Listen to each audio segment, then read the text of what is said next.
This is the place to react to everything. Of course, we'll get into the news of the Red Sox signing free agent Alex Bregman. Be a lot of talk there as we start the show tonight. I did want to get into Jaylen Brown on the cover of Sports Illustrated. Another great article from him. Kevin Mannix interviewed him. Some really good points that I wanted to bring up throughout the show tonight. There is news regarding the Patriots. And how do you relate what's happened with the Red Sox to the Patriots? More people going to college. Maybe you could try out to play for Bill Belichick. There's a lot on the show tonight. And again, you can join us at 617-779-0985. We're on YouTube as well. Want to shout out our YouTube fam. And I read the chats. So Skaz is in there moderating.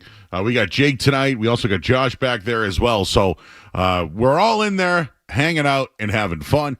And we'll have in or out 7:50 tonight.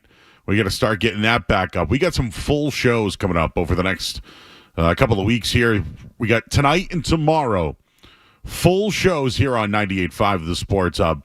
And then next week, I believe we have 4 out of 5 as the Four Nations Classic is currently going on, or the Four Nations Final, whatever you want to call that thing, which was good last night.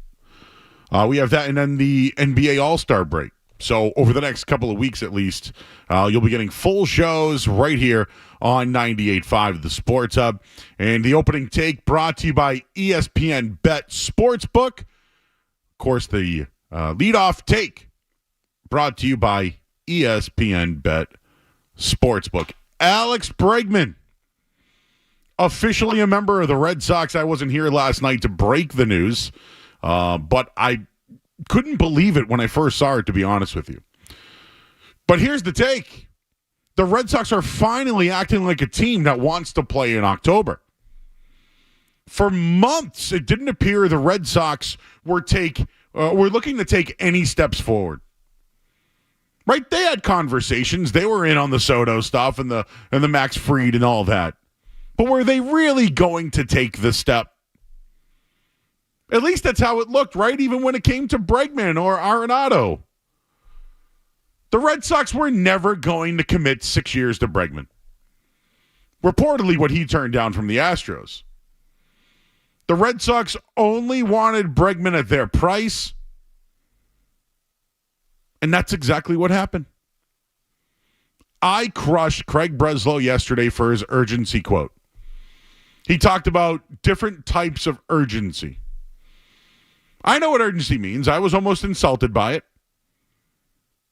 But it confirms that Breslow in the office, it's not all talk anymore. They mentioned their desire to add a right-handed bat and improve the infield defense. They talked about it all off season long. Bing, bang, boom. They did it both with this Bregman signing. Check both boxes. Now, we'll get into third base, second base, and all that. No matter where they end up, they improved. They talked about it. They got better. Sometimes these are money moves. Sometimes you want the player. And sometimes you have to be uncomfortable. The Red Sox got uncomfortable. Yeah, the $30 million's deferred over the 3-year deal.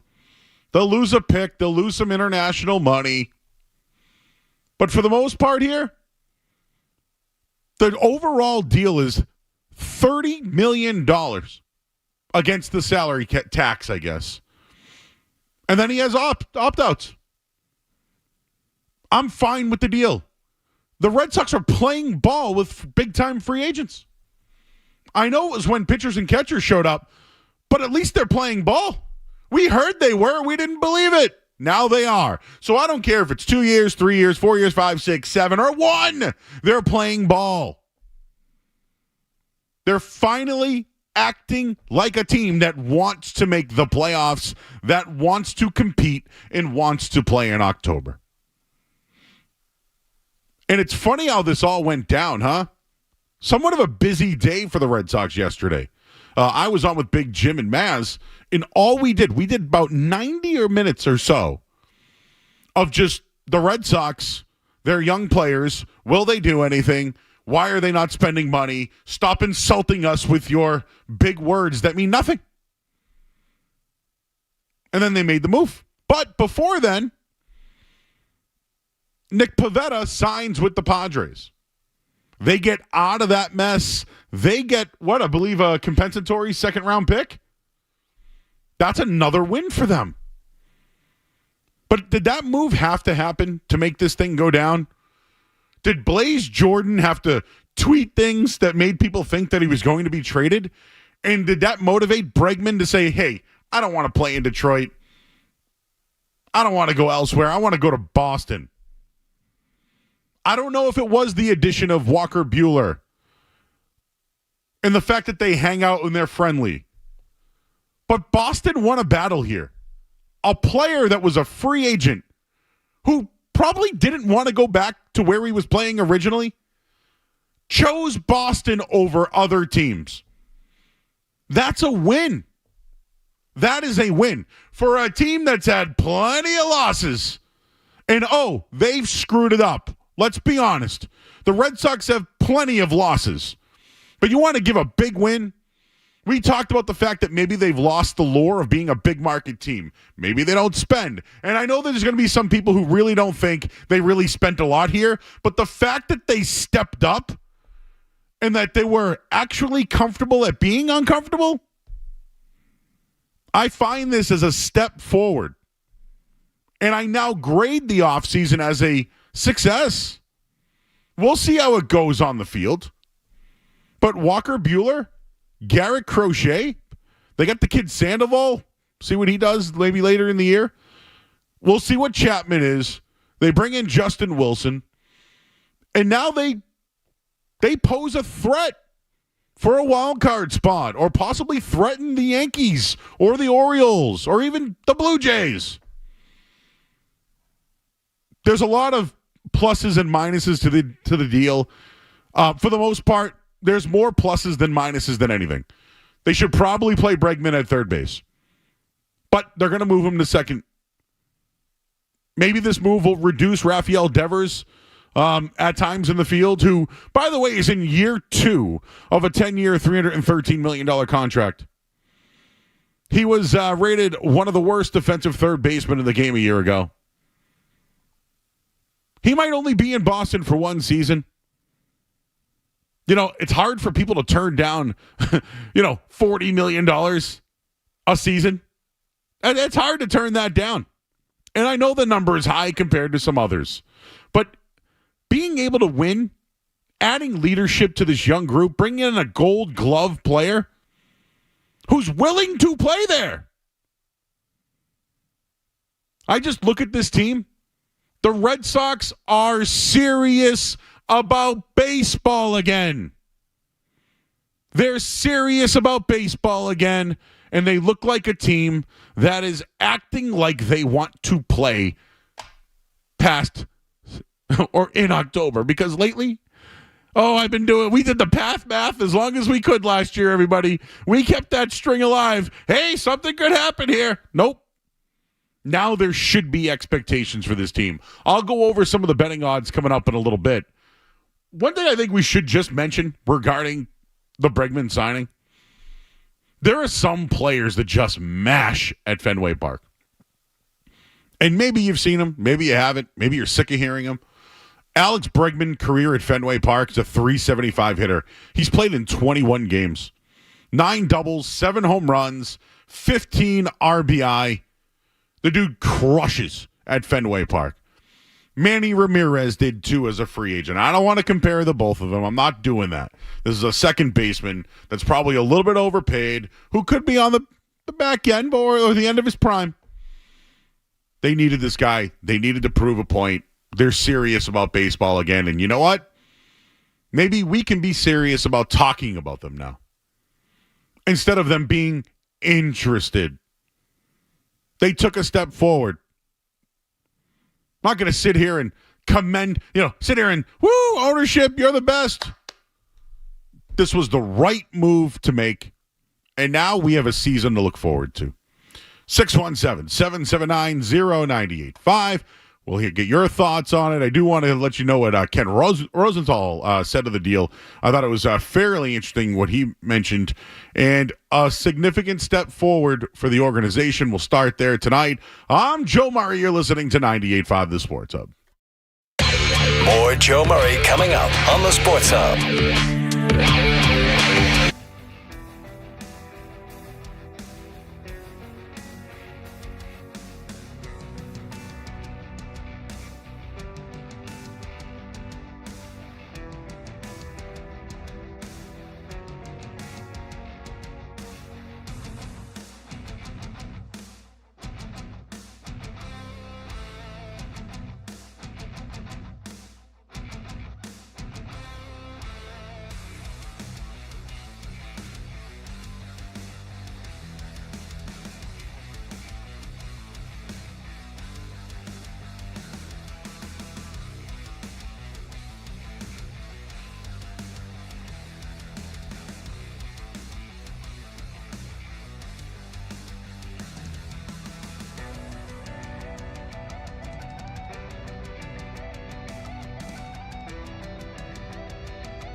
Bregman clearly wanted Boston, and he clearly wanted it, I believe, because he will play well there with what you just said, Alana, the Green Monster and his pull hitting and all of that coming into play. And Detroit is a team that is on the rise. There's no doubt about that, but it's still not the AL East, still not the big market, and maybe that is what he wanted. We'd have to hear from him to know for sure why he made the decision he did. And keep in mind, too, that like several previous Scott Boras clients, Pete Alonso most recently, and then last offseason, Blake Snell and Jordan Montgomery and Matt Chapman, these guys, going back to Correa, have taken these shorter deals, even going back to Adrian Beltre, the shorter deal, and then tried to cash in again later. Now, it gets complicated for Bregman. If he opts out, he'll be entering free agency next offseason, going into his age 32 season. So he'd have to get to beat the Detroit offer, 5 years, upwards of $130 million. He might do that, but he might not. So it's an interesting bet on himself. He gets an AAV that matches the 6th highest in Major League history. It matches Aaron Judge's AAV, though deferrals will drop the value present day. It's still a very interesting situation for him. It's a lucrative situation for him. He's got $120 million guaranteed, and he can take it. Athletics guys? I can't remember now. I actually don't even know. I mean, I think they're the Athletics. I think like for one more year, maybe they're playing in some small ballpark somewhere. That team spent more than the Red Sox this year. So, I mean, up until this point, at least. But you would think other players were in the mix for the Red Sox free agents, and they chose other teams. Like, it was tough to watch. Although I don't love the style of it by any means, the Red Sox won this one. A player wanted to come here. A player tried to get another team to give them 4, 5, 6, 7, whatever. And he just waited it out. Like, in a way, Bregman's going to get $40 million a year when, at the same time, the Red Sox, it's just money. And I need to know a little bit more of these opt-outs. For the most part, it's just a player opt-out, right? How are you going to turn down $40 million? And in the Red Sox deal, they're going to save $10 million per season against the tax. They can defer it. I want to know more details on that, but it's essentially $30 million for 1 year. They have the money. Spend it. Spend the money. Who cares? You wanted them to spend. You probably wanted them to spend so much you didn't care on who it was on. Why not a guy that was a Gold Glove winner, who's won championships, who's a leader, and fills a need? And by the way, rakes at Fenway Park. Going to give Steve Peralta a shout out here. Section 10 podcast. Underdog. Alex Bregman's 162 game pace at Fenway Park would be 54 home runs,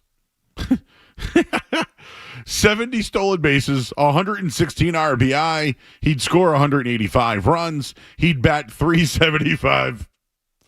Good thing you can't play them all at Fenway. But holy smokes. Cut that bad boy in half. It's pretty good. They needed it. It's a need. And a player chose Boston over Detroit, guys. I know. You're all sitting there saying, well, duh. No, that hasn't been the case. It hasn't been the case here. So don't duh me. The Red Sox still got a little bit of juice when it comes to that stuff. They still got the juice. And they still have the money. The player was available. They wanted him at their terms. They got it because they can. No other team was going to offer $40 million a year. Your thoughts at 617-779-0985. I just wanted to bring up just quickly. This was from Ken Rosenthal. Eureka! The Red Sox found it. They found money, found a right-handed hitter, maybe even found their soul.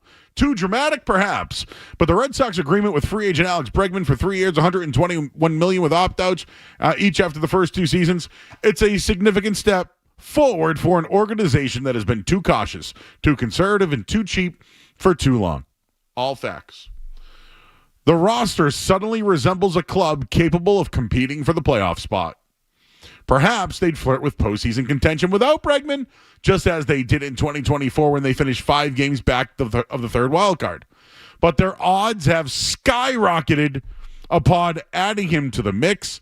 I'll give you those odds coming up in just a little bit here, but found money, found a right-handed hitter, maybe found their soul. They're now serious again. Now, here's the deal. I'll be completely honest with you. This signing here doesn't mean they're now going to spend again. All I know is this is a step forward thinking that they may. And I'm looking down the line a little bit. Garrett Crochet, when his contract's up, he's gonna command some big money. Pay him. Pay him. You got the money? Pay him. The Red Sox haven't spent in a long time. They've been talking about their prospects for a really long time. Well, once these prospects start playing and they're on their rookie deals and good players' contracts come up, or you want to plug and play guys, you have the money. I hope that's the sell for the Red Sox. I really do. Because now they're battling. They'll be in the playoff race. At the deadline, they have prospects to move. They got guys on their roster to move. I'm not saying the Red Sox are back, but for you fans out there, have they done enough to get you back? Have they done enough? They've developed players. They've groomed guys. We can now relate to a few of them. Devers has got a long-term deal. Jaron Duran was MVP of the All-Star game. Wilyer Abreu won a Gold Glove.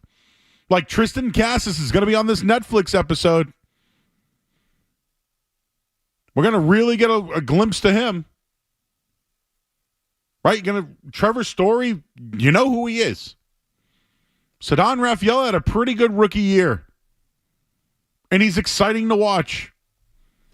You know Walker Buehler. We'll get to see Crochet. Is he a stronger Chris Sale?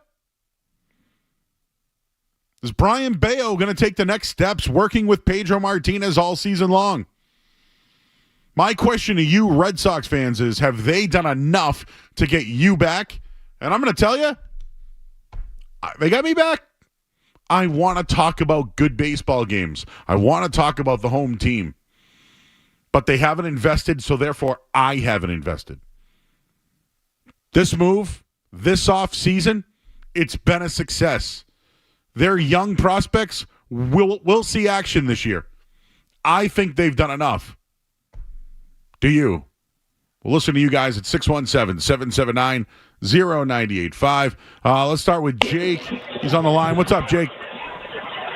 Hey, Joe. So I'm thinking, what do you think the Red Sox do next? I'm thinking, let's go for it. Let's go get Arenado. I know people say, he's getting older. I think he's got, 3 years, like $70 million left on his contract. But come on, it's 3 years. We're not talking, this 5, 10-year mega deal. Let's go for it. We haven't had good baseball in forever. Finally, we got something to look forward to this summer. What do you think? Yeah, I think a Yoshida Arenado swap could make sense. But the more I look at it here, the Yankees were at least Yankees could have gotten Bregman. The Tigers, right? In reality, between the two, because they were leveraging each other, the Red Sox won that deal too. They did not have to give up prospects or anything to just give Bregman money. Arenado now, there are teams that will get him now. They're not going to leverage Bregman anymore. If the Yankees want him, they can get him. If the Tigers want him, they can get him, but they got to give up prospects. So I think that one's out. I think Arenado's done now. I almost think it's redundant a little bit. But I think he's out. What's next? I think maybe during the season you make a move. Trade deadline. Does Yoshida bounce back? I still think he's a professional hitter. I do. But what do they do next? I think they see if they got something in these kids. I think they start there. I think that'd be a really good starting point. We got Gino in the car. What's up, Gino? Hey, what's up, Joe? So let me know what you think about this. But the way I see this, right, I think that if we eventually make the move with Alex Bregman to third base, I honestly think you're running the risk of disgruntling Rafael Devers. For years, right, you didn't give him the help that he was saying that he wanted, like he said in spring training last year.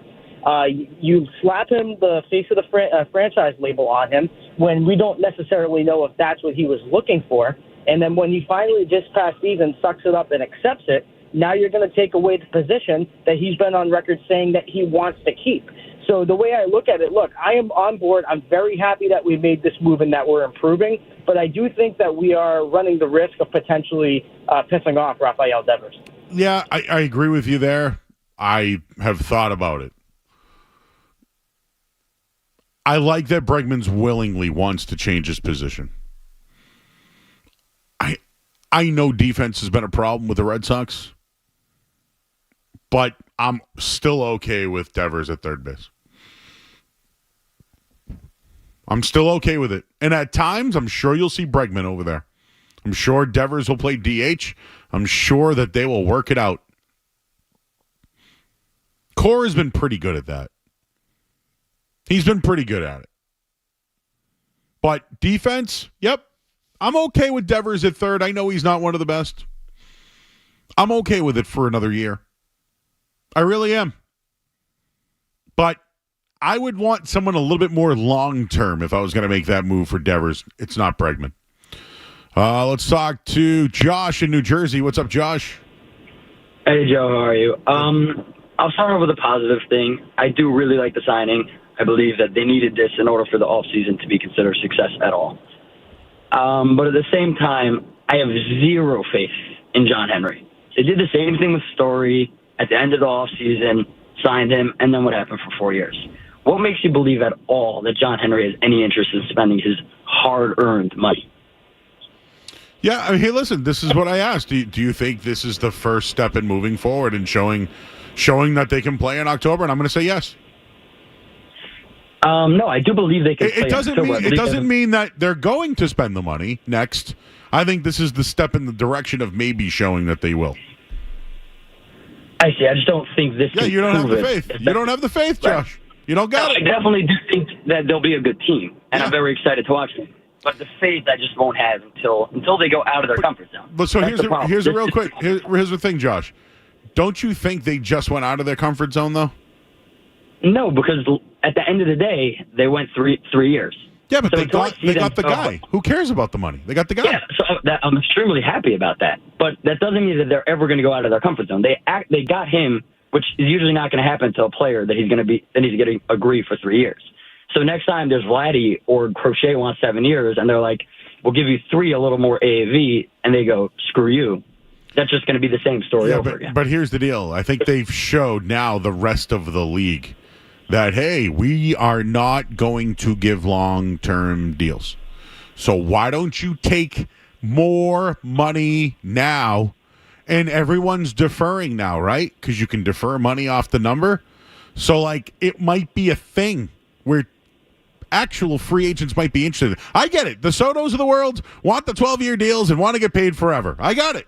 But some of these guys, to make $40 million a year as a second baseman, that would be stupid to turn down and help a team out and go for a playoff run. Like, I feel like that's what Boston now can become.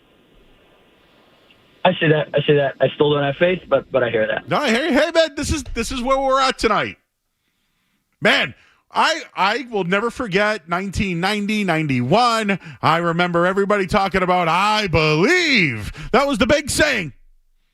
I'm setting you back right now. I have a former intern, Katie, here. I got intern Josh here. Jake's here, who was an intern, now works here. And Skaz is here. None of you guys remember Roger Clemens, 1990. Hi. Nobody remembers, right? I believe was a saying. I believe. Yeah, no one back here remembers any Not of hitting that. you hard, huh? How about you out there? Do you remember this? Remember when Roger Clemens swore at the umpire and got kicked out of a playoff game? That was the I believe year. No one's believing no one's believing anymore. The belief is gone. Wow, I really dated myself there. Joel is in Indy. Hey, Joel. Hey, how you doing, Joe? Hey. Hey, I've been a longtime Red Sox fan. Just trying to, the last couple of years, not going to lie, kind of checked out. And when I got the alert on my phone about the Bregman deal, I was like, oh, where'd he go now? He didn't go to Boston. Oh, he went to Boston. Maybe it's time to start caring again. There you go. That's where I'm at. I think they've done enough to care. Hey, listen, this radio station, we're the flagship of the Patriots, Bruins, Celtics, Revolution. If you're good, we'll talk about you. If you're not, we're going to crush you. It's where the Red Sox have been. They've been living there. Maybe this is the first step forward and not living there and actually being a playoff team. All right, we'll hit the headline here. We'll we got some odds for you as well. We'll do that coming up next. I'm Joe Murray here on 98.5 The Sports Hub.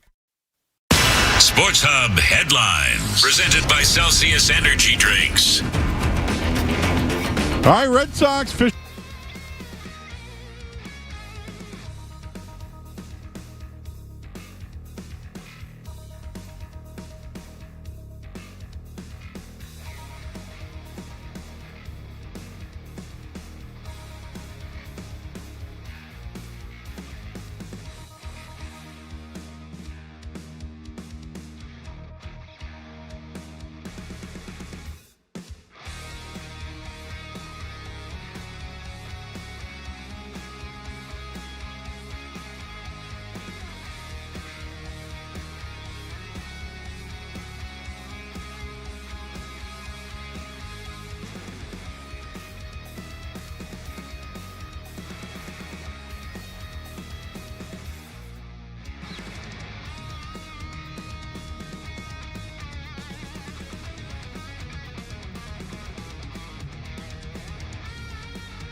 Sports Hub.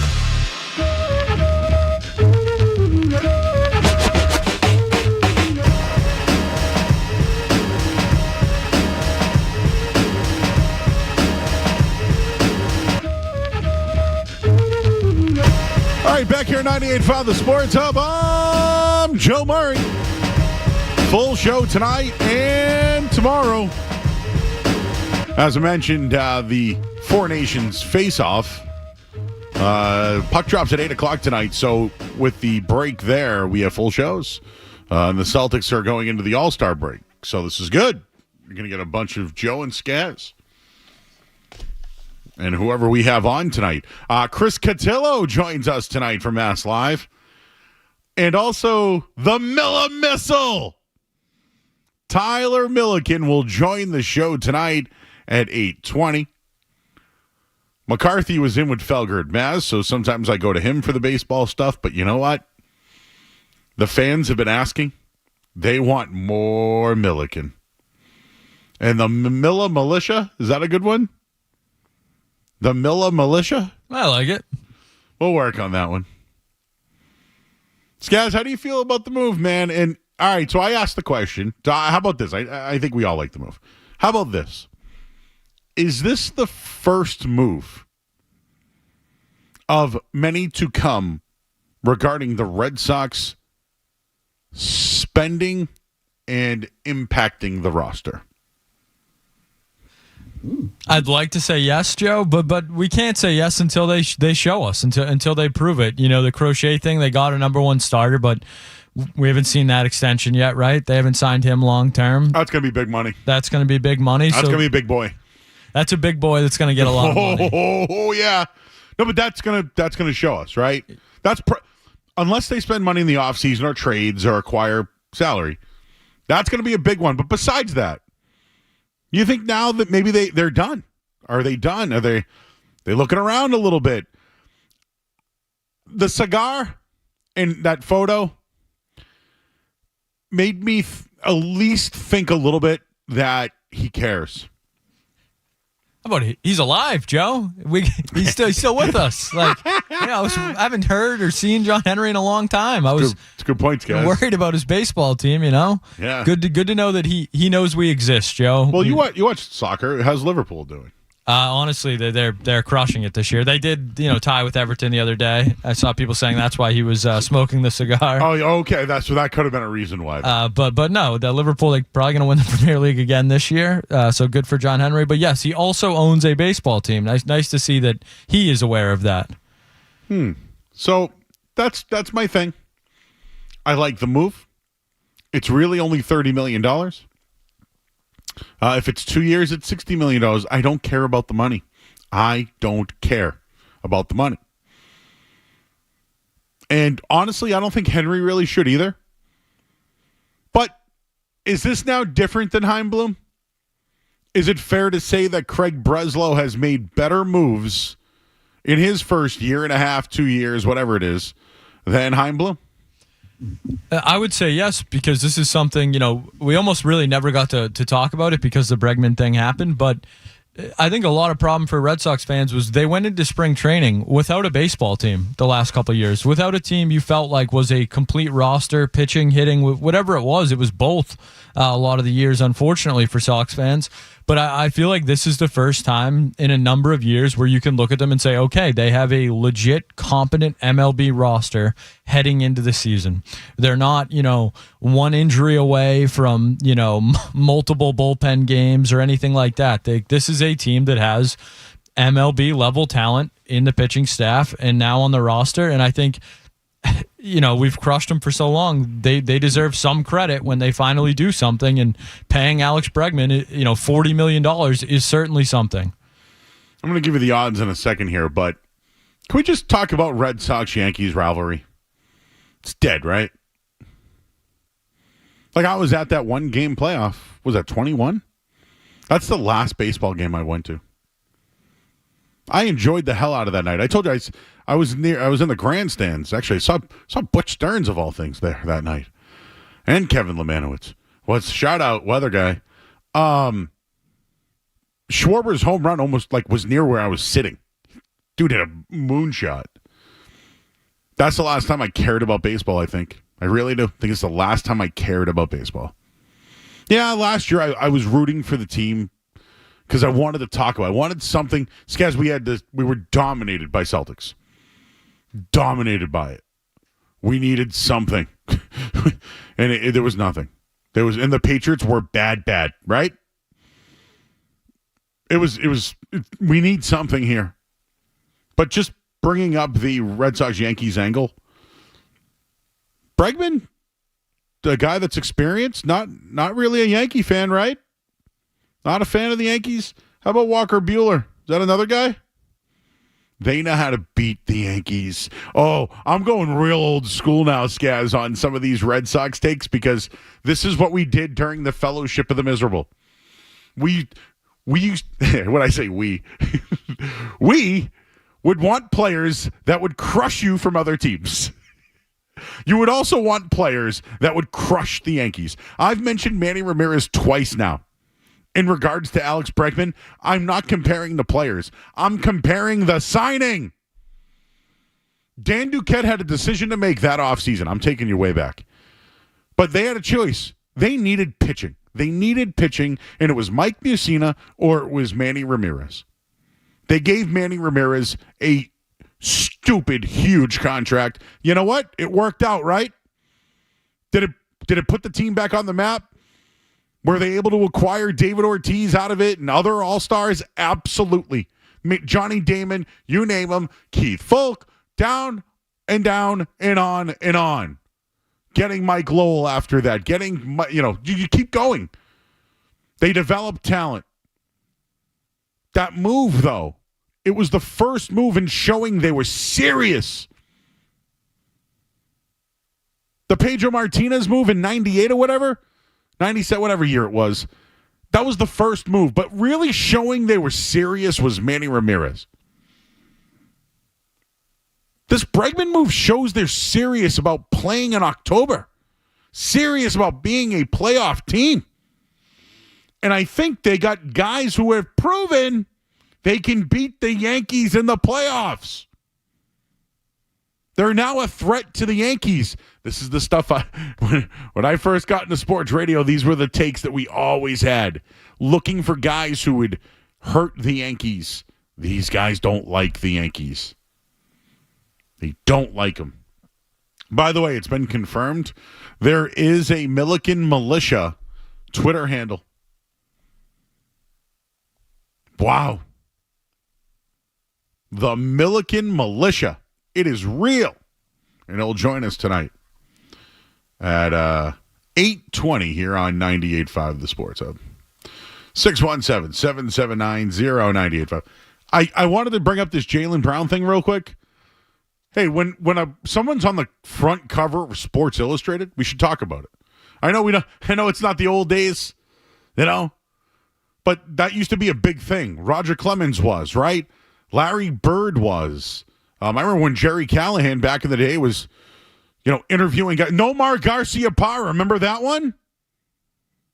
Remember that? That's an iconic Sports Illustrated. Well, some extracurriculars maybe involved in that one. But now it's Jaylen Brown, everybody. Right? Was just on with Jimmy Fallon the other night. Somehow missed the game last night, but we don't have to talk about that. A really good article. Him and Chris Mannix. We'll get some sound for you and we get some quotes for you. You don't want to miss it. I'm Joe Murray. You're listening to 98.5 The Sports Hub. You're listening to Joe Murray on 98.5.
Foundation in youth sports is the same. Kids are having to worry about even playing with Nike or playing with this or playing with that, playing with on Adidas circuit or etc. And they should just be working on developing their basketball skills. I won't go too in depth about my full thoughts. Overall, I definitely think the shoe industry has way too much control over the basketball industry, and we should be focused more on development. Instead, we're focusing more on shoe politics.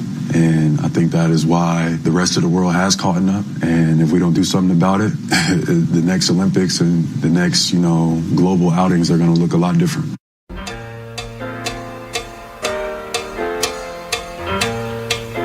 All right, back here at 98.5 The Sports. We'll get back to the Alex Bregman stuff, but Jaylen Brown on the cover of Sports Illustrated in an interview with Chris Mannix.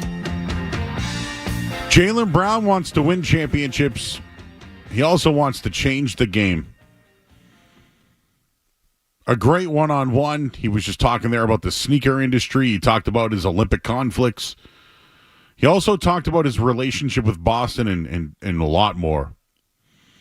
But there's some takeaways I had from this, and I don't want to spoil it because I think you guys should read it, but on why not challenging the system. It was something he always talked about, challenge the system. He is a guy who challenges the system, but does it hurt his game? Guy's an all-star, perennial all-star. Finals MVP, NBA championship. He wants to beat Cleveland this year in the playoffs. He literally said that. He just wants to defeat wealth inequality in Boston, too. Goes on to say, I know who I am. It's not like I developed this mindset. It's just who Jaylen is. I love when a guy speaks in third person, by the way. It reminds me of Ricky Henderson, rest in peace. The more you get to know my upbringing and how I was raised and how I've always handled myself, even as a high schooler, that was just me. So if anything, I was just going to be myself throughout this journey rather than be an alternate version that made people feel better about themselves or play a game that people tell you to be or corporate. I'm just going to be however it goes, good or bad or indifferent. I'm just going to be Jaylen. He talked about this article he did for somebody his second year. He thought he was just talking to a regular Boston beat writer, was what he wrote. He goes, I had no idea, but he was asking me all these questions about college, and I'm giving him all these answers about stuff that I learned. It turned out he was one of the head writers for The Guardian. They titled the article, Sports is a Mechanism of Control in America, and put my face right on the cover. It became controversial and viral that this young player who just had his life changed and just walked into a certain amount of wealth because of sports had made this statement saying sports is a mechanism for control at 21 years old. It made people kind of interested. He was asked, did you agree with the article? Brown, I did agree with it. I was just elaborating from my perspective as a 21-year-old.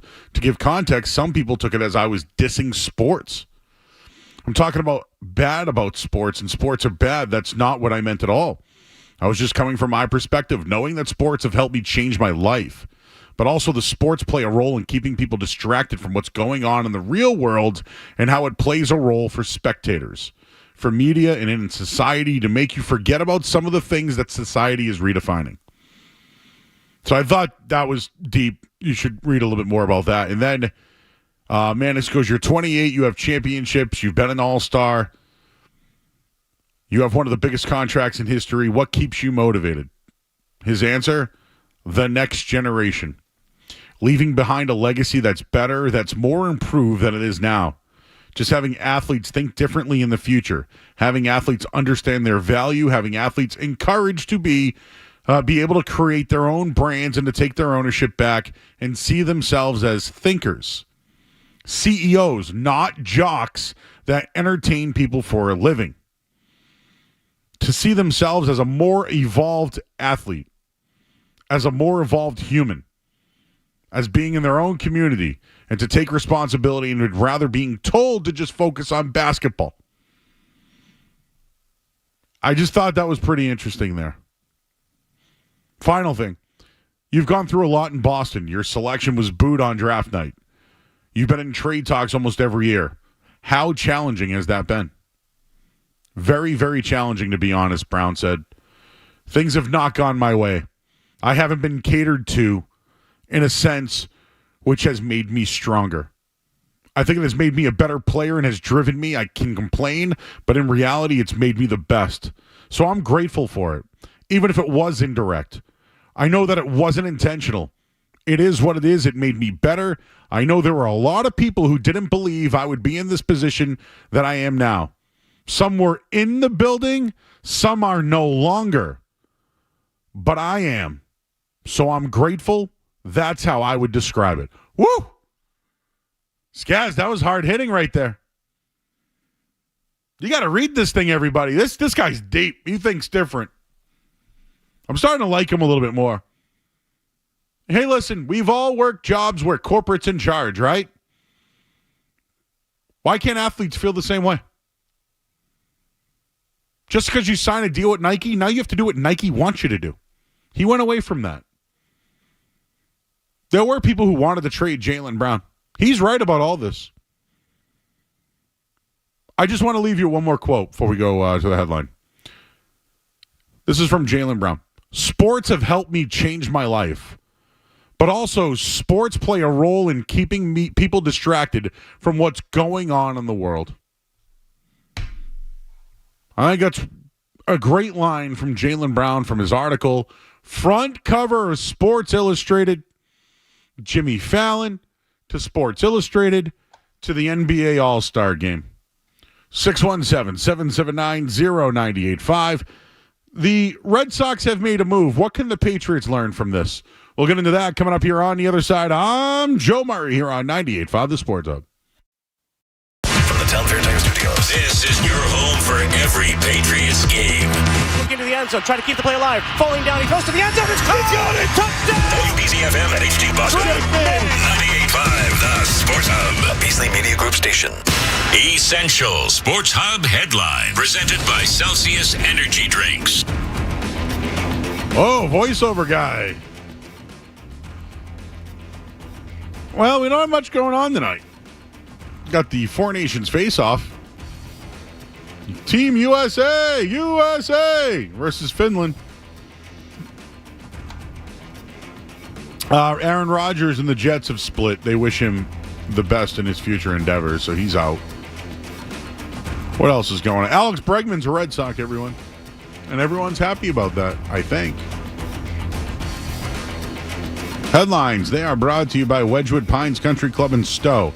Now accepting new member applications. Enjoy a pristine 18-hole championship golf course with practice area, indoor golf simulators, and a 19th hole with covered outside seating and fire pits.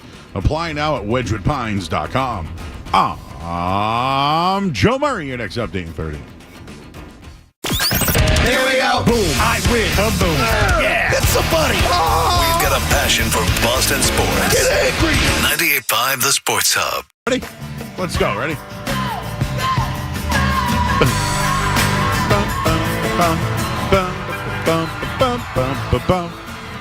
That's how Red Sox fans are feeling today. Red Sox fans are happy. I'm excited. You know what? I'm excited. Got something to watch this summer. It's all I care about. Oh, I love to just put baseball on in the background. It is soothing. There are listen, if you ever want to do a Joe's Nap Tears, I'm here for it. I'm absolutely here for a Joe Nap Tears. But let me tell you, baseball is one of them. Golf, bowling. But in the summer, man, there's nothing like baseball on. And at least interesting baseball is what I would need. Literally need it. We do have a giveaway coming up in just a little bit. So stay tuned for that. Chris Cotillo will be joining us as well. I can do this giveaway now, Skaz, or do it whenever you want. Well, we do it now? All right, let's do it now then. Caller number 10 to the contest line at 617-931-0985 will score a pair of tubing passes for Neshoba Valley Ski Area. Spend your February vacation skiing, tubing, dining, dancing, and celebrating by the fireplace at Boston's own Winter Playland, Neshoba Valley Ski Area in Westford, Mass. Get your passes at skinashoba.com. Probably should have done that when our intern was here helping with the phones, but you know what, Skaz? I owe you one. How do the Patriots learn from this Bregman thing? How do they learn from it? Well, Mike Reese today, thinking out loud regarding the Red Sox, Alex Bregman, and how it relates to the Patriots free agency. Sometimes you have to pay more, especially when there is a notable talent and championship pedigree gap compared to the top competitors. Can still be strategic in doing so in short-term deals. Patriots can do the same thing, right, everybody? Patriots can sign receivers to one-year deal, prove-it deals, right? I mean, I don't know if they want to do that on their offensive line because, you know, you want that to be something that Drake May can grow with over his career and into his prime, but I don't know. How about a defensive tackle for 1 year on a big money contract, 1 year, $15 million guaranteed, prove-it deal? I'd be interested. You know, what about one of these injured guys? Someone that's coming off an injury that's a good player. 1 year deal, big money. Do it. Add options. Just give the guaranteed money up front on short deals. The Patriots haven't been spending money either here, everybody. Just to cross sports for a minute, if that's okay with you. Patriots have tried. They've been interested too, right? They were interested in Brandon Ayuk. They were interested in some other receivers this year. But they missed out. They missed out to other places. Or it was climate, as the owner liked to say. Or the girlfriend. It's very relatable here. The only thing I'll say is this. The Red Sox were 5 games out of a playoff spot last year. Or a wild card, I should say. Patriots are far away from anything near the playoffs. So, I mentioned the 1 year thing. How about the 2 year thing?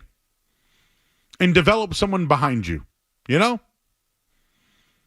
Maybe a receiver. Maybe a, Cooper Kupp. I'll just throw him in there. Could he be a guy that you can get 2 years for and develop the next guy and teach be really leader in the wide receiver room? Be a productive early target for Drake May? Like that kind of thing. It's just money. It's not long term. You're paying sweat equity for the future when you get these type of players, right?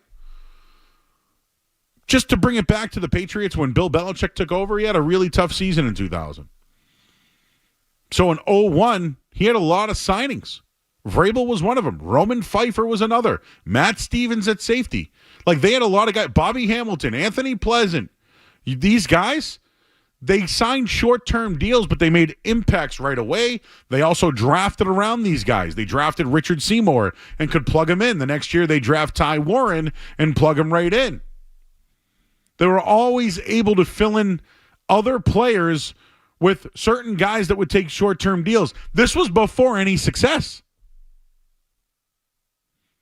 So comparing the two, it's right up there, except the Red Sox have been knocking on the door. It's just they haven't spent, and that's why they haven't gotten over the finish line. The Patriots were trying to fill holes with guys who could learn that system at the time. This year, they got a lot of money to spend, and they got a lot of holes to fill. So a 1 year gap at defensive end might be worth a look. How about a 1 year linebacker? It's worth a look. How about someone at safety for 1 year? It's worth it. I'm not even saying 1 year, maybe even 2-3 year deals. Spend a little bit more to get a guy to help develop the next guy or to plug a hole that you need right away. But also, be there when Drake May's in his prime. You don't want these guys to be here for a year or 2 years, and then when Drake May's in his prime, they're trying to replace that guy.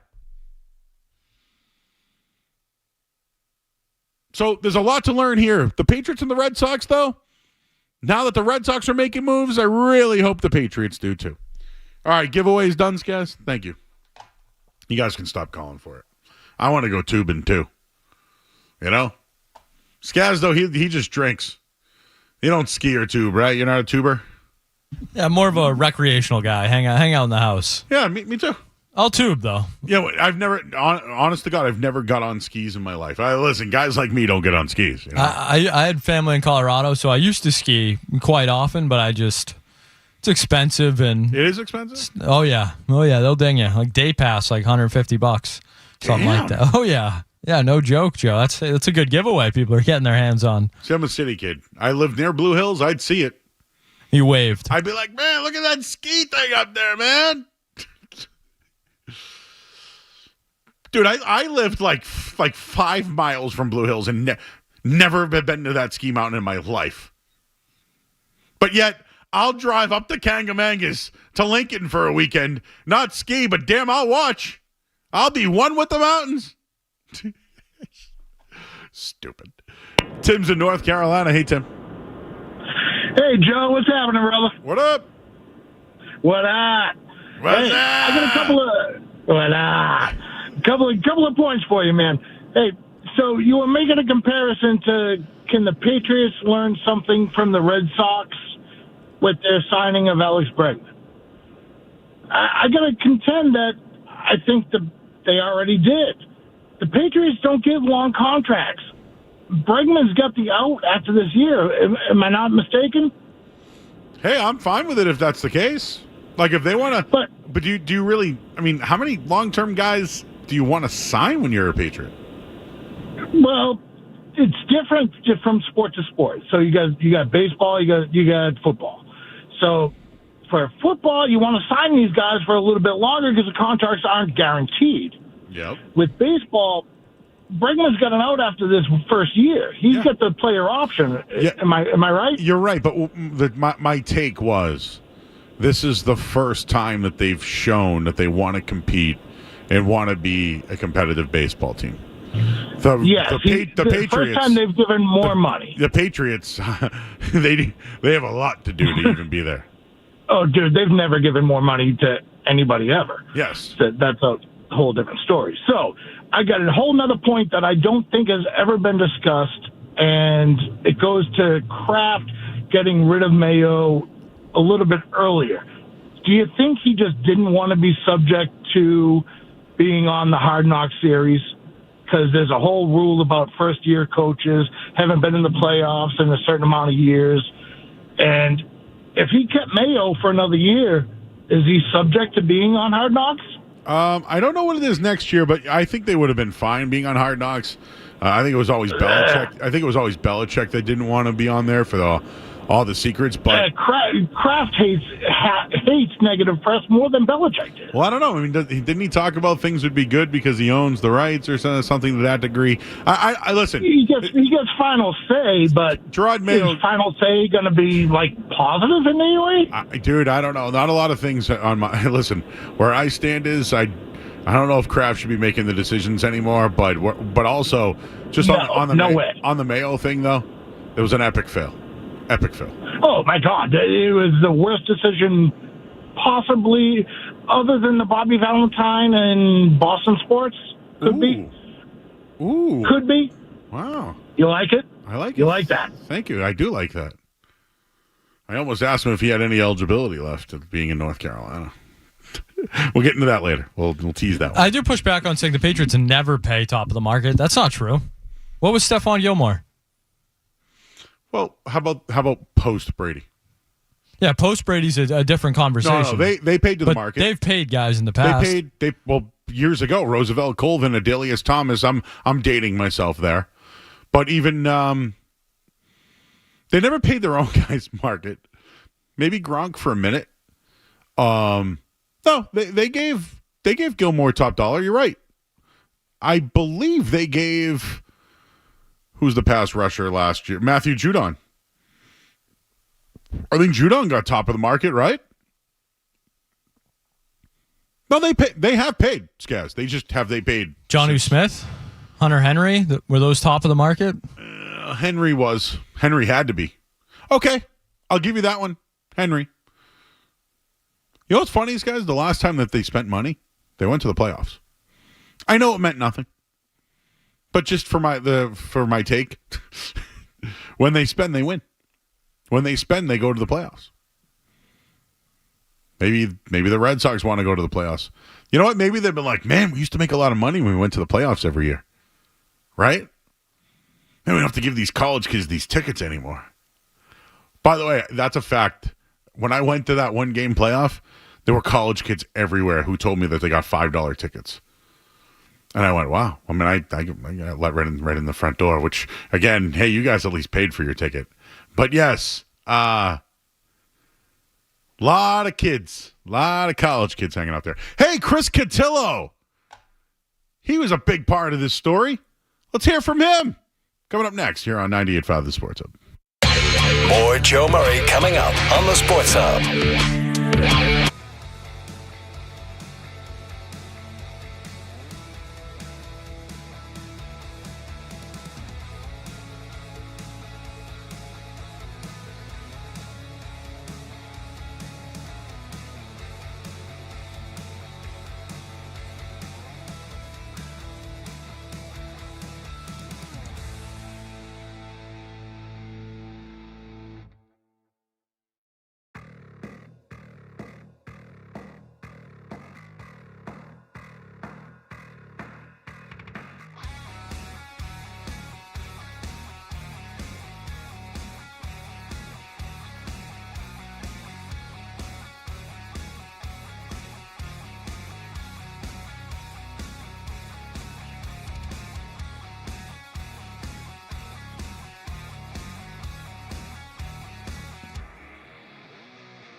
back here, 98.5 The Sports Hub. I'm Joe Murray.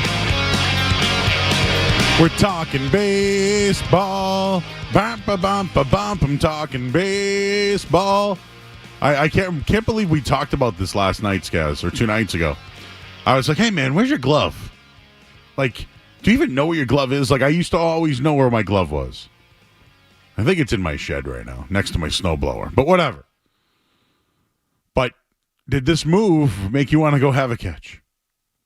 We were talking about it. Where's the motivation? I think the Red Sox made a move to motivate others. Let's go to the Volkswagen Dealers Expert Hotline right now.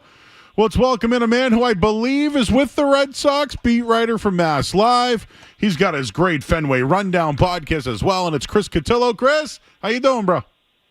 Good. I mean, when you say with the Red Sox, to clarify, despite the tweets I had yesterday taking BP on the field at JetBlue Park and, launching nukes in the batting cage, I'm not on the team, just a reporter covering it. So, without my right-handed bat, they had to go get Alex Bregman, and good for them. Yeah, they were like, we're taking tryouts, right? Yeah, hey, exactly. Who here can play second base and hit a little bit from the right side? Dude, I was a little bit surprised. I happened to be on with Maz yesterday, and I go, well, man, if they just go to 3 years, maybe they'll get the job done and give them a lot more money. I was joking. I said it in passing. Boom, middle of the night, I see that the news came. You probably had an emergency podcast, but what was your thought on and finally the deal going down? Yeah, I mean, it just seems like, first of all, I think, and as Sean McAdam wrote for us at Mass Live this morning, like, the Red Sox are back. I don't think that's hyperbole to say. We've been as a beat covering this team, and as the fan base has too, harping on the fact that they haven't made that big move, and this is a deal that is going to push them well past the CBT threshold. It's a luxury item. It's a guy that is obviously a proven winner, and it's. I saw some people saying, oh, it's all about winning the deal. No, they wanted the player, and they got him, obviously on a deal they found palatable. But when you are really committing to what turns out to be a 1-year deal valued at $40 million, I know there's deferrals, there's different things. You're really, focused on 2025. So we've been waiting for them to put their money where their mouth is for a very long time. They did that. They got uncomfortable. Not in terms of a 15-year, $750 million deal like it would have taken for Soto, but in terms of a very, very expensive deal for this upcoming season.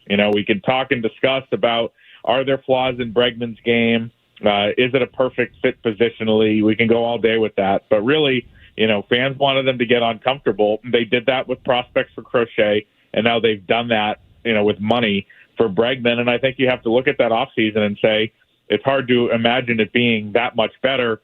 I think they lose points in the court of public opinion just because it took so long for this right-handed bat. The fact that we're already in Fort Myers when it's happening caused some frustration, and I think a lot of people had kind of closed the door. But they did it. They acquired a big name at a high price. They're not, cheaping out for it. They put a unique offer on the table and said, we're going to make him say no, knowing he wants to be there. And he is, and he's coming and he should be here tomorrow. So, I think we who cover the team, and especially, us at Mass Live, I think we've been fairly critical of, John Henry, the spending, the messaging, and all of that. But this year, Sam Kennedy talks about extreme urgency. We're going to spend, even if it's not Soto, we're going to pivot. Crochet was a huge move, and now Bregman is too, and I think, they deserve all the flowers for it. No, I agree with you. There's been times where, dude, I'm the last guy I think who should be defended in this town is John Henry, but I have looked at it from afar that a lot of these young prospects will come along, and when they're finally on the books, they're going to have to spend money. Like, those guys are going to be on rookie deals, and they're going to have to spend. Yep. But I don't want to relate this to Manny Ramirez, but I'm trying to think of another impactful bat that finally showed that the Red Sox are serious about playing in October.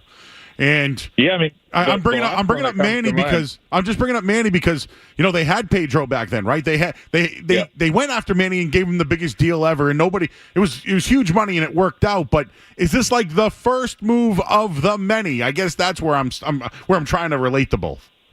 Yeah, I mean, not that the roster's on a similar at a similar spot, because obviously the comparison I'm about to say is it was a lot more advanced, a lot more down the line, but J.D. Martinez as a big bat that was missing in 2018, right around this time, I think, is the kind of comp. The Red Sox are, banking on more younger players than that team was at that point. Mookie was established, and you already had Sale and Price and those guys in the rotation, and Kimbrel in the back end. Porcello had won a Cy Young, and J.D. Martinez felt like the finishing piece, and obviously that ended up happening. That team was indestructible.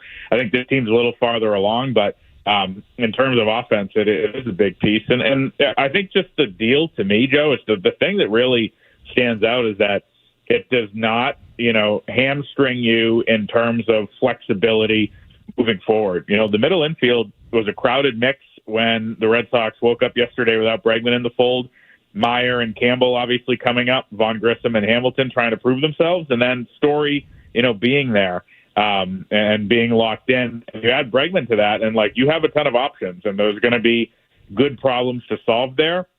Instead of signing Bregman for 6 years and saying, all right, Christian Campbell, we're going to have to figure it out with you, or all right, Raffy, we're going to have to move you off.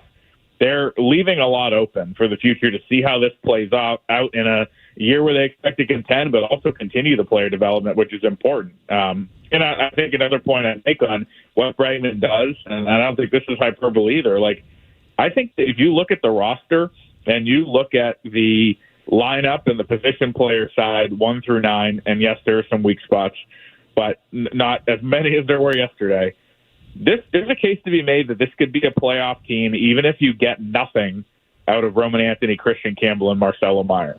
And when you look at it that way, and you look at the fact that those guys have really unlimited and untapped to this point upside, I think there should be excitement around that. And Alex Cora has talked about that and preached that we're in an era where prospects are hyped up more than ever. There's MLB initiatives, Red Sox social media marketing initiatives to get these prospects on your radar more than ever. It's not just a coincidence, it's a thing. And obviously these kids are super talented, but they want to make sure that when they do come up, they're not expected to carry the load where, if Roman Anthony hits ninth because the Red Sox are getting production out of Devers and Duran and Bregman and Story and Casas and whoever, that's what they want. They don't want him having to come up and, be in the top of the lineup or the middle of the lineup or have Campbell carry the offense. I think they're going to look at this year as these kids get their feet wet, as kind of a gravy year for them. And that's the way you should develop players. You shouldn't expect them to come in and be a superstar on day one. And I think they've insulated themselves now with,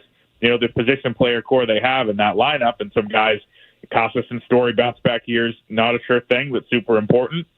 And I think they've insulated themselves enough where you don't have to count on those big three prospects to do everything right away. Now, in time, if they do, it's even better for the team. All right, Chris Cotillo joining us right now on 98.5 The Sports Hub, works over at Mass Live. You talked about coincidence and impact. Was there a coincidence in Pivetta moving on to the Padres and getting the pick? And what other impacts could Bregman have on Devers and Campbell, et cetera? Yeah, the Pivetta thing, there's no link there. I've seen that kind of be a theory. I think, these things are sometimes in the order in which they break does not necessarily tell the story of how they happened in real time.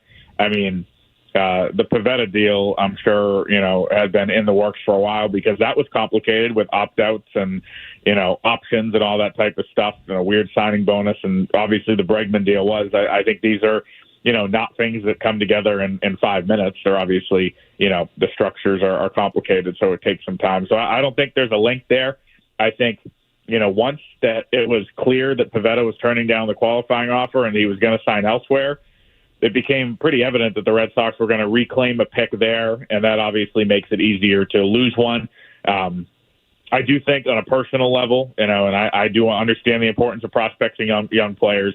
I think those compensation picks are way overrated by people in the industry. Obviously, they're important. Obviously, the Red Sox get Anthony and Campbell by those picks, but they didn't know that when they let Xander Bogaerts walk and some of these other guys, and they are truly lottery tickets. I think on Devers, on the rest of the infield, there's a lot of impacts. That's a column I wrote for this morning where Bregman looks to play second base at the beginning of the year, and you'll have Devers at third. But if Campbell's really pushing, you could easily see Campbell goes to second, Devers goes to DH, Bregman goes to third, where he won a Gold Glove last year. There's a lot of flexibility there where, even a guy like Arenado, who we've been talking about and hearing about for weeks, less flexibility there because he would have had to play third, really. I mean, he's a 10-time Gold Glover or whatever, has only played there.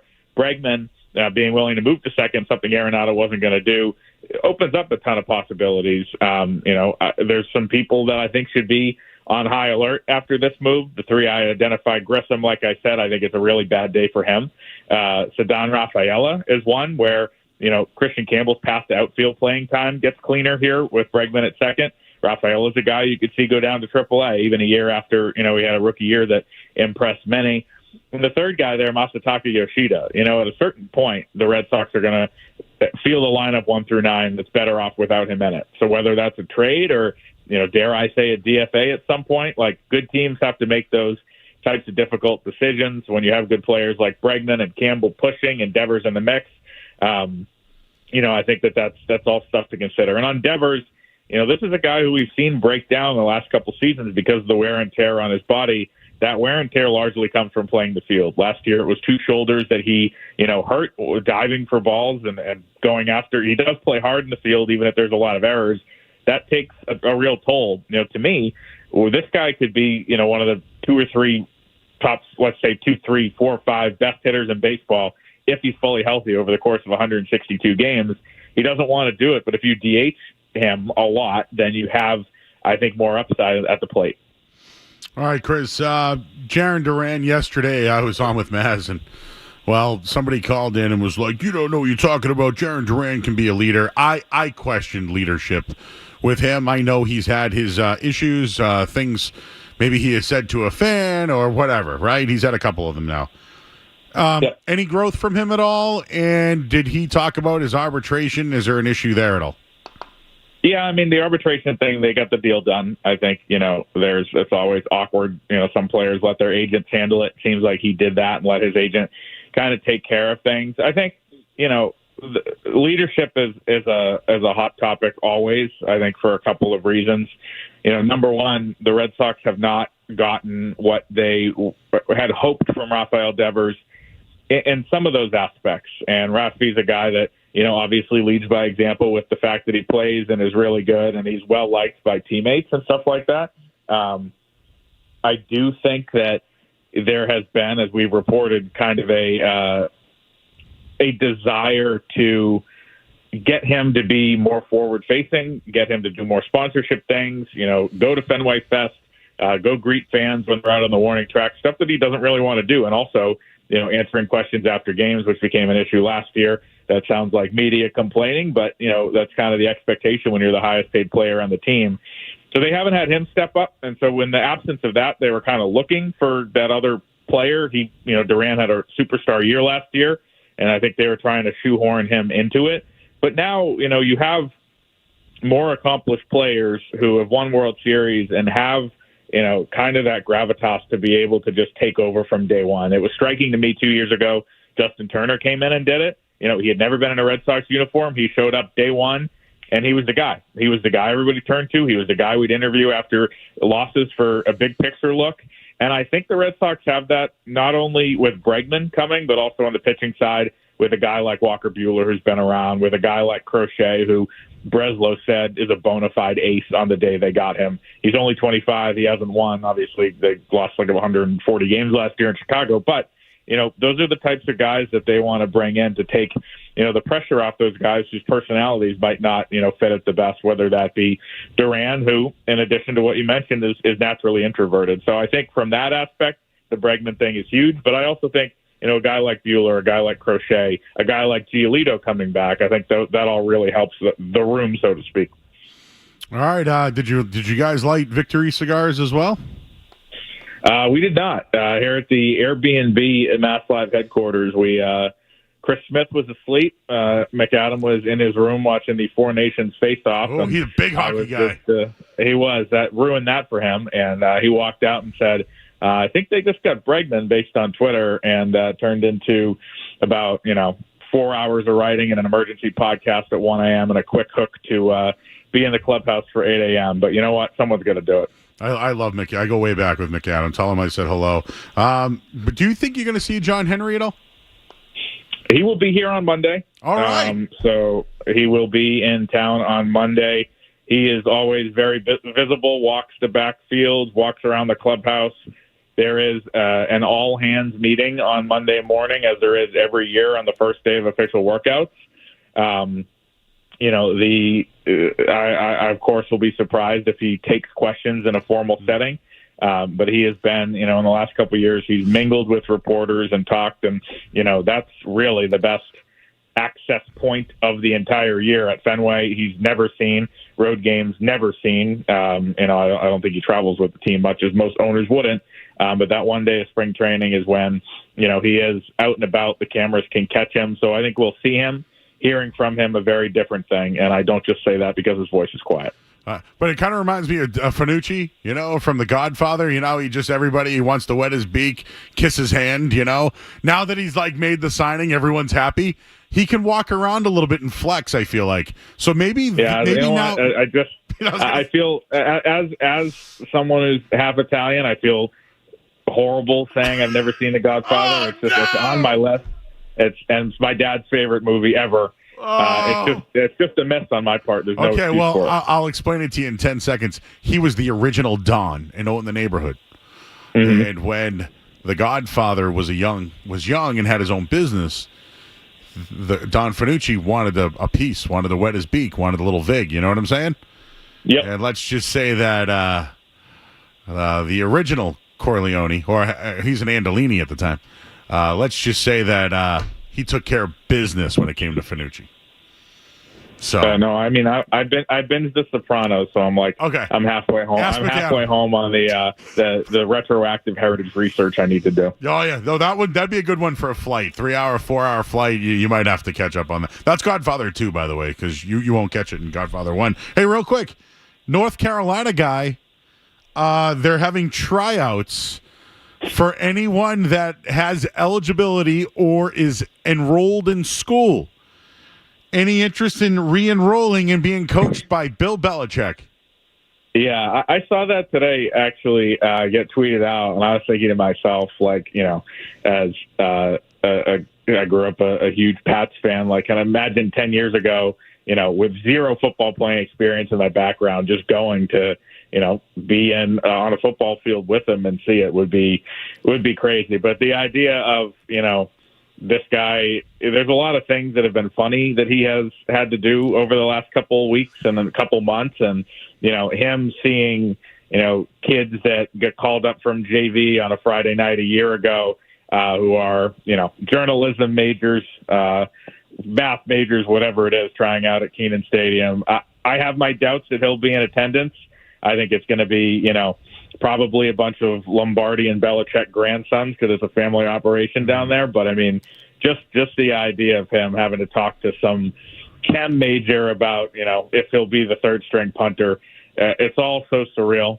And I just have to keep reiterating to Mass Live that I will be off on September 1st. I will not cover the Red Sox game against Cleveland that night because Bill Belichick's making his debut against TCU, and in Chapel Hill I will be. I can't wait for that. I'm excited for you. I'm already going to bet North Carolina because TCU's been down. I wouldn't do that. As someone who's done that too much, I would not do that. Oh, no. Bill Belichick's going to know the line, bro. He's going to know the lines. I think he's going to be a huge success, personally. I think you can only hope. I know you can. Hey, real quick. So you're at JetBlue, right? So there's a Waffle House not far from you and a Red Lobster. Okay. So have you ever been to either one of them? I have a deadly shellfish allergy, and I had a fantasy football punishment where I had to go to a Waffle House for 12 hours. So that's two places that are not going to be checked off on this trip. Okay. Well, listen, the cheddar biscuits. Forget about anything fish. Red Lobster makes cheddar biscuits, bro. They'll compete with Bertucci's, Olive Garden, Outback. Man, those cheddar biscuits, bro. If you ever get a chance, they're outstanding. There are about 9 Outback Steakhouses on one street down here, so that's always a play. Oh, and it's got that great butter as well that they give you with the bread. Oh, I don't even use a knife, man. I just dip it right in that ramekin. Yeah, well, you know what? The worries about cross-contamination are real, so we'll see. All right, Chris. Hey, Chris, appreciate you joining us, man. Enjoy the time. I'm excited for you to meet or at least see John Henry again on Monday. Keep up the good work. He's Chris Cotillo, everybody, Mass Live. Chris, appreciate it, man. We'll catch up during the season. Anytime. Thanks. You got it. Chris Cotillo, everybody. Check out all his work, Mass Live. He's in a house right now with McAdam and Smitty on baseball. All guys that have been on this show. I believe I've worked many of a holiday with Sean McAdam. Man, North Carolina, dude. If I had nothing going on, I didn't roll, dude. Maybe I can get a long snapping gig. What do you think? You know, I was coached by Bill Belichick. That's cool, man.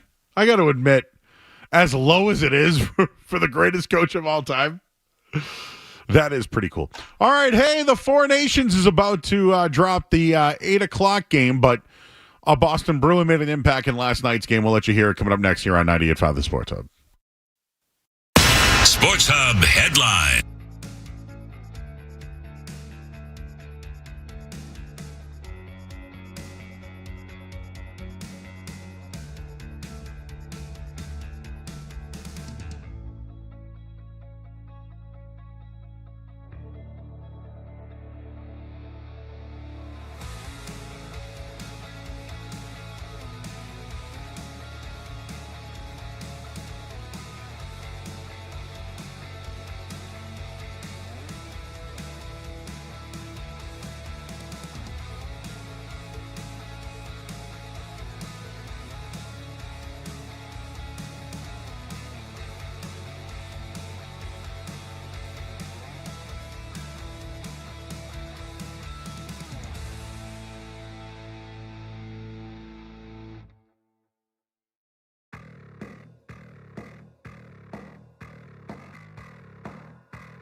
this thing. Last night was a good one. How about Brad Marchand getting in on the act last night? Canada wins 4-3. Sidney Crosby had 3 assists in the game. Team Sweden scored, 2 third-period goals last night. Gustafsson and net. Tonight's a good one, though. You'll see Charlie McAvoy. USA, Finland. Can I bet on this? I'll look into that in a minute here. But Brad Marchand with a goal. We got the Four Nations face-off starting up tonight. I want to thank Chris Cotillo for joining us tonight. We will talk to the Milla Missile as well. The Milliken Militia has a Twitter handle already, so I can't claim it. Doing a lot of baseball tonight, mixing some things in. We got the Jaylen Brown Sports Illustrated. We got the Four Nations face-off. I got some stuff on Matt Patricia coming up in a little bit, and Patriots stuff. They might be interested on a certain free agent. We'll have all that for you. But you know what we do every night at 7:55 on full shows? Do you guys know what it is? It's the game called In or Out. Jake's here tonight, everybody. Remember, we had Jake on. Jake is here. He's learning. We have Josh here tonight. Josh is an intern at Dean. He's learning as well. And Skaz is teaching everybody right now as we speak. And then off the breaks, I'm back there too. We got a full house, full show. In or Out comes up next here on 98.5 The Sports Hub. What's it gonna be, McFly? Are you in or out? You're listening to Joe. You're listening to Joe Murray on 98.5. You're listening to Joe Murray on 98.5 The Sports Hub. The savings are monumental.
You need for a dirty deed. I'm the best. Success is listeners aren't listening. All right, Skaz, what do we have tonight? All right, Joe, a Thursday night edition of In or Out. It's good to be back. We will start in the NBA, Joe. It was announced earlier today that NBC will be adding Carmelo Anthony as a studio analyst. This from one Andrew Marchand. Joe Murray, are you in or out on Carmelo, the studio analyst? NBA or college? NBA. Fine. Everyone else is in. Everyone else is. Wow, Josh, not a Carmelo guy, huh? He's saying he likes Carmelo. Doesn't think he'll be a great broadcaster. Why not? Good analyst. Is anybody else? He can't be worse than Udonis Haslem or Perk or name Wally Zerbiak, these good? guys. Who's good?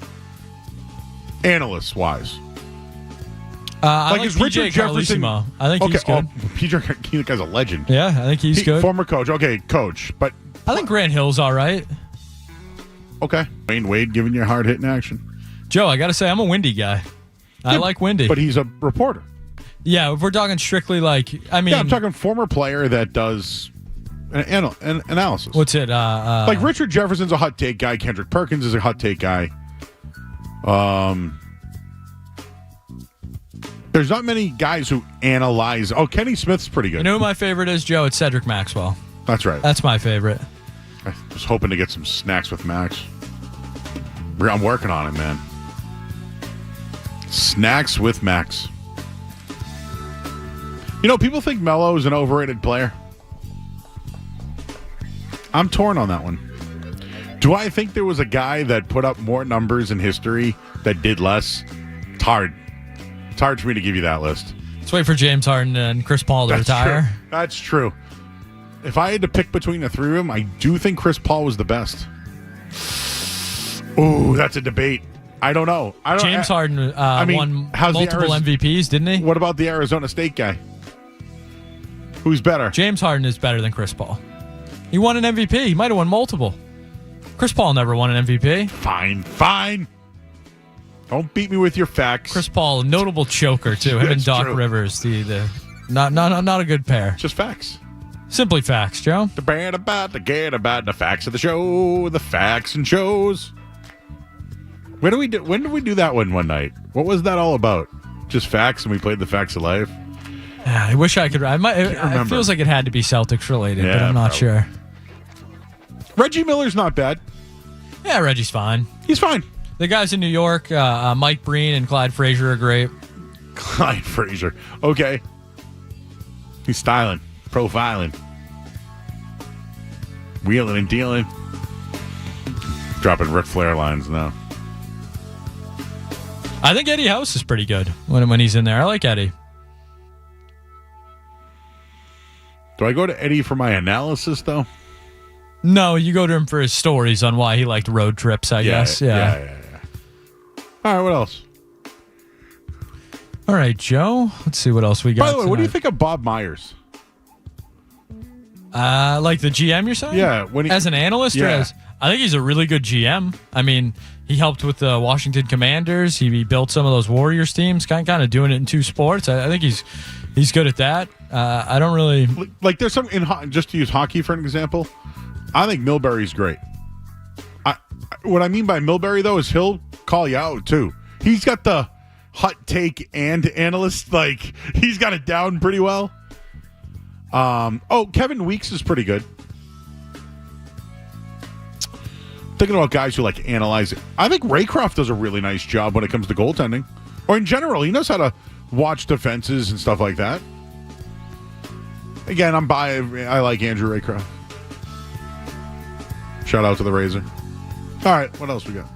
All right, Joe. The Rock and Roll Hall of Fame unveiled its nominees for the 2025 induction ceremony. We'll quickly go through the Rock and Roll Hall of Fame. You give me in or out edition. Yep. Bad Company. Out. The Black Crowes. Mariah Carey. In. Chubby Checker. In. Joe Cocker. Out. Billy Idol. In. Joy Division. Meh. Cyndi Lauper. In. Mana. M-A-N-A. They're Latin. Yeah, I got nothing. I know who they are, though. Oasis. In. Outcast. In. Fish. Controversial because they're a cultural phenomenon, so I don't know where that stands, but I am out. Soundgarden. In. The White Stripes. I'm out right now, but give me a couple of years. There's not going to be a lot of bands from the 2000s that you're going to be able to put in, and I think that they did pretty well. But Billy Idol, I'm super in on. That guy was. You want to talk about 1980s? Rebel, Yell, White Wedding, Dancing with Myself, Eyes Without a Face. The look. That guy was a rock and roller. He's also great in The Wedding Singer. That's right. Nobody talks to Billy Idol like that. By the way, that movie came out in 1998 today. Did it really? Swear to God. Why do I know that? John Lovett's very funny in that movie. He's losing his mind, and I'm reaping all the benefits. I can remember that, but I can't remember, like, me teasing the odds for the Red Sox. Jake got that one. Hey, coming up next, I'm going to tease the odds for the Red Sox. And then I don't do it. It happens a lot. Can't help it. Anyways, in or out, what else? All right, Joe, our friends over at Barstool Sports, our buddy Greeny. Greeny! They announced this week that one Pat Mahomes Sr., former MLB pitcher, will be fighting other former MLB pitcher, noted bad guy. Those boys from Dorchester, huh? Man, the new kids were huge, dude. I don't know how come he was like how did he miss the cut? And no offense to Donnie. Donnie's done very well for himself. Donnie, I think, is a fan of the show, by the way, from what I gather. Very nice guy. You've met him? Years ago. I might have been in like high school, even, but sat in front of me at a Celtics game and couldn't have been nicer. I've met him, but he probably doesn't recall who I am. It was also after the Kentucky Derby at like 2 a.m. Joe, you can't blame anybody if they don't remember. No, it was at a house party, though. And he's like, man, you guys got to listen to this new song I got called Summertime. And I was like, what are you guys now? He goes, we're NKOTB. And I was like, oh, that's cool. And then he played the song, and I... In the summertime, in my mind now. In the summertime. Let's see if you can find that. In the summertime. And I need the year, because I think Big Brown won the race, because it was Kentucky Derby Day, and it was a big... we had a pig party, or whatever you call it. Pig roast. Looks about 16 years ago, Joe. Was that the date? Yeah, I was in radio. I was working in radio. I think I was at 1510 at the time. I went to a house party. I was invited. And then, yes, Donnie Wahlberg showed up to the party, and he had a disc with him, like CDs, you know? You know what those are, Josh? CDs? You have those? Okay, I just want to make sure. You're the man, dude. And you got, hey, you're married to Jenny McCarthy, 1994 Playmate of the Year. How can I forget that? Had that one off the top of your head, Joe. It was only because she was in town that year, and I was a 12-year-old boy, and I remember my brother went, and he's like, I met Jenny McCarthy, and I'm like, no, you didn't. Because we had a Pam Anderson poster on the wall. And it was kind of like Shawshank Redemption. You know how he always had a different girl on the wall? It was Kathy Ireland at one point. Then it turned to Pam Anderson. And then it was Jenny McCarthy. Then it was Carmen Electra. It was no different than Shawshank. And her. You're all in on it. It's a conspiracy. Anything else for it around? Because we got the Miller missile waiting. Yeah, I think we got to get to our buddy Miller missile. All right. Well, that's in or out, everybody. What year was that NKOTB song just wrote? 2008, I believe. 2008. That was I remember the day. I remember the day. I went to a pig roast. Big Brown won. I bet the Kentucky Derby. I won. I remember. Dude, 2008. So what? That's 16 years ago, Skaz? Oh my God. How do I remember that? Someone said Topanga was their crush growing up. Someone, Blank Happen says Joe's going to breakdance. I got some rhythm for a big man. Jake, watching Jake's reactions. We should get a Jake cam. What do you think? Or just associate. Well, maybe we could get dual cams, Skaz. Yeah, dual. Hold your breath, Joe. Dual cams. We got to go to break. Tyler Milliken, the Milliken Militia, excuse me, is coming up next here on 98.5 The Sports Hub.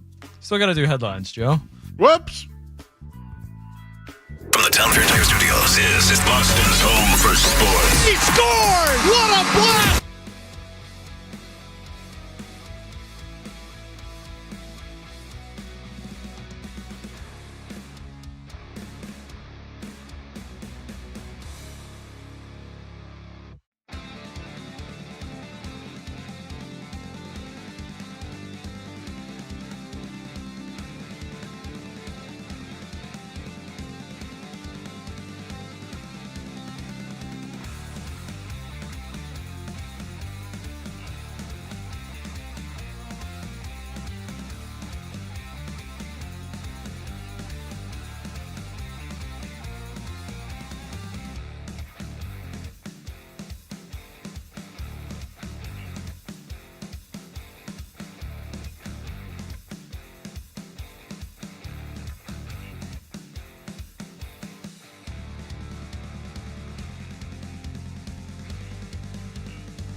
All right, back here 98.5, the Sports Hub of Joe Murray. Well, when I tweeted out tonight that we had our next guest on the show, wow. The Militia Milliken reached out to me. The Milliken Militia reached out to me. Everyone's saying, my boy, can't wait to hear Milliken. Even Chris Cotillo, our guest from earlier tonight, mentioned something about car accidents.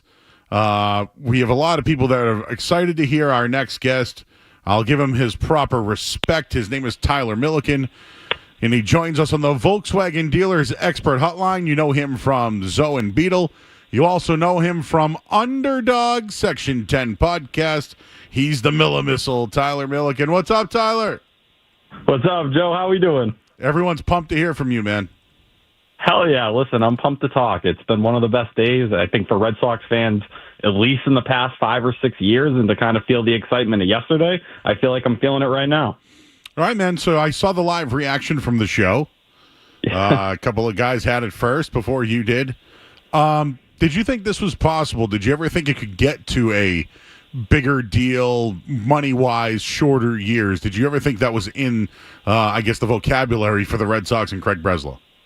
No, I didn't think about it whatsoever, especially with what the reporting had been the last 3 days or so. You go back 2 days and Jeff Passan had dropped his most recent article, and he re-emphasized it was minimum 6 years. That was what Alex Bregman was targeting. If you were hoping for that kind of Matt Chapman-style deal, it just likely wasn't coming. And I think you saw the Nolan Arenado buzz really start to pick up over those 72 hours or so. Hell, Alex Spear, earlier yesterday morning, going out and confirming John Denton's report from a week prior that, yes, the Red Sox and the Cardinals had been back talking about Arenado. You know, Blaze Jordan had been connected, and Blaze Jordan was even tweeting out certain things that seemed to make it look like he thought his future was about to really kind of get turned up. And I know Alex Spear had come out and said that the parameters of a potential Nolan Arenado deal weren't in place.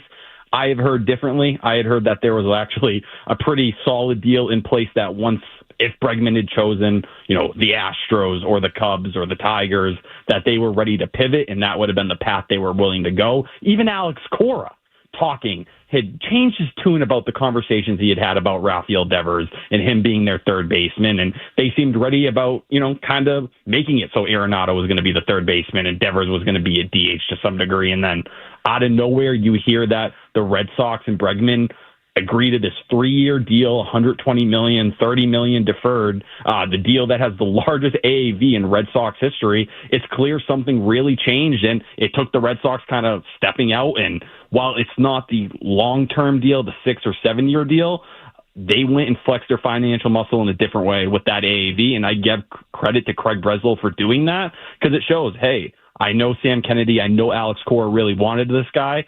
I was going to stick to my philosophies. It doesn't mean I'm cheap. I'm just going to spend that money in a different way to get him here. I like the move. I'm in on it. I just think it shows that they're serious about playing baseball into October, right? Like, this is the first move. And yeah, it's funny. I'm talking to a bunch of guys who are younger than me, but years ago, when they brought in Manny Ramirez, that was a move that they decided was, we're serious about doing more. And it took them a couple of years to finally be serious, adding more payroll. But maybe the J.D. Martinez is a better comp. You know, they signed him right around this time.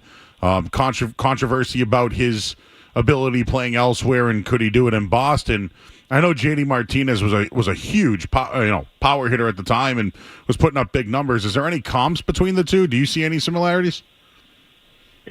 It's interesting. I think I look at Alex Bregman. You know, J.D. Martinez was kind of the finishing touch on what that 2018 team was supposed to be, but what I will relate here is Dave Dombrowski read that entire situation perfectly. It seemed like throughout that entire process, no matter how much Scott Boras pushed different buttons and pushed different stories out there, the Red Sox weren't budging, and they just kind of stayed in that spot. And then they got to spring training, and their camp realized, all right, you know, the Red Sox are kind of winning this thing. We haven't been able to make the move, and J.D. Martinez ends up getting locked up. I think that's the biggest similarity here, is that when the Red Sox stepped in and Bob Nightingale said they had offered 4 years, that seemingly was never the case. It was 3 years, and they were just willing to up that AAV even more. I think this was just Craig Breslow showing an ability to read the market. In the last couple years, that has arguably been one of the biggest complaints about the Red Sox. Whether you want to talk agents or media or what was going around, both sides said the Red Sox would offer these deals that were not, in the right range. Hell, there were minor league deals that they were being cheap about and haggling over pennies and stuff like that.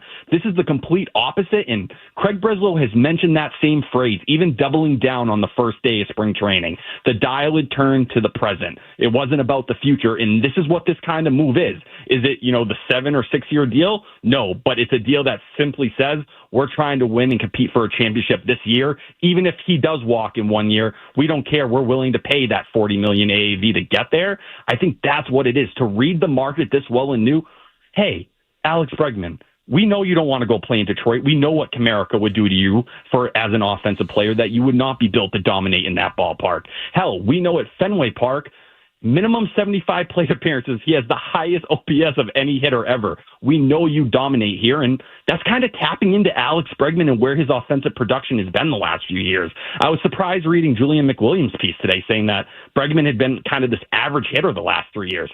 Say what you will, he may not be the juice ball merchant he was in 2018 and 2019 when it was 30 or 40 home runs. He's still, well above league average as a hitter, that kind of middle of the order bat. He does a little bit differently. It's through walks. It's more 25 home run power than 35 home run power.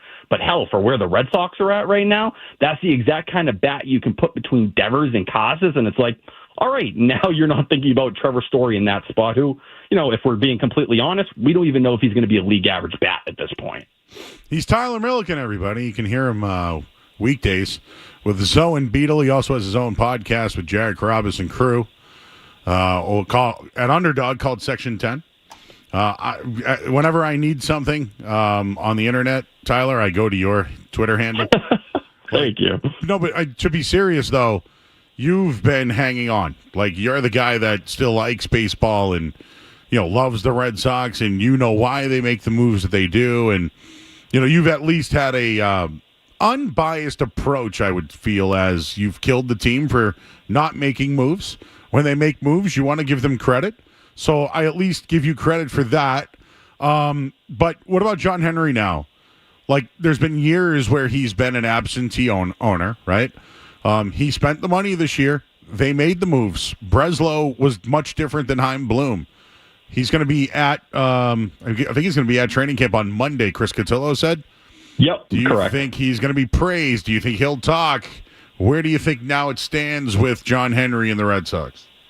I'm very curious. Last year you had the entire scenario where he walks down there and, he's doing his typical thing, kind of talking to people, but he shushes the media away, and you get your, Sean McAdam piece, your Jen McCaffrey piece, where he answers 3 questions and kind of keeps it moving that way. I wouldn't be surprised if John Henry does take the chance here, maybe to say, get something on record. He's willing to give something out there. But I think at this point in time, he doesn't really care to speak in a lot of ways out publicly. And if it's been 5 years since the last time, I'd be shocked even at this moment if he felt the need to kind of change that. That Snapchat story last night of him smoking the cigar, I think that's all he kind of looks at, is just kind of the, hey, I'm out here, I'm going to do things my way. Hell, you go back to last summer, and he was essentially calling Red Sox fans kind of dumb, saying, you guys don't really get it. You think you can win a World Series every year, right? You're right. Yep. And that was one of the more insulting quotes I ever saw, because when you're the Boston Red Sox and you can spend in a way that only really 5 to 10 teams in baseball, and really it's closer to 5, can spend, you have a completely disadvantage. Don't treat me like a Guardians fan. Don't treat me like an A's fan or a Pirates fan, where we know we can't afford stuff, even though those owners could actually go out and spend that money. But we're not some, low tier team in this league. And that was the way John Henry wanted to act. I think at the end of the day, he's going to operate the way he wants to. And even in a case like this, you're talking players at the age of 30, these kind of guys like Bregman and Max Fried, they are uncomfortable in a lot of those scenarios extending themselves. But I do think there is an overall sense, even with John Henry, Sam Kennedy, Alex Cora, that it's time to kind of compete and push forward. But he's doing it along the likes of this being a homegrown team and that being the source of it. And I don't think they felt like they were in a place, at least in his eyes, where they were willing to push until this year. In my opinion, I think the last 2 years have been wasted, because if you were willing to extend yourself just a bit, not even going over the luxury tax, but a year ago where you could spend another $10 million, where you don't set the payroll 10 to 15 million below, that could have been the difference between making the playoffs or not. I think he now looks at it and he says, I'm doing the team my way. It's going to be homegrown. We can now add those little pieces to the outside. And I'm going to sit here and smile and say, look, I'm doing it right. This is how I saw the vision. It's just a shame because you pushed a lot of people away during that time. So give me some CBT talk. Do they get under? Do they stay over? Do they add to it? What happens here? So the number we all look at is 241 for the first CBT threshold right now. They are currently at 248 with Bregman coming in at 31.7 million. That's the deferred money kind of factoring in and changing it. It's not the direct 40, obviously, over 3 years like we have been talking about. But I think they are going to stay over it here. How far they go, I'm curious. I feel like they're going to kind of stay in this range here where it'll be similar to 2022, where they are just a bit above it, but they have the chance to get under if they want. Chaim Bloom at that time completely fumbled that trade deadline. You go back to Brian O'Halloran in the month of September going, I don't even understand what happened, which was embarrassing because he was supposed to be the kind of, grown voice in that room as he was kind of grooming Chaim and building him up to be this CBO.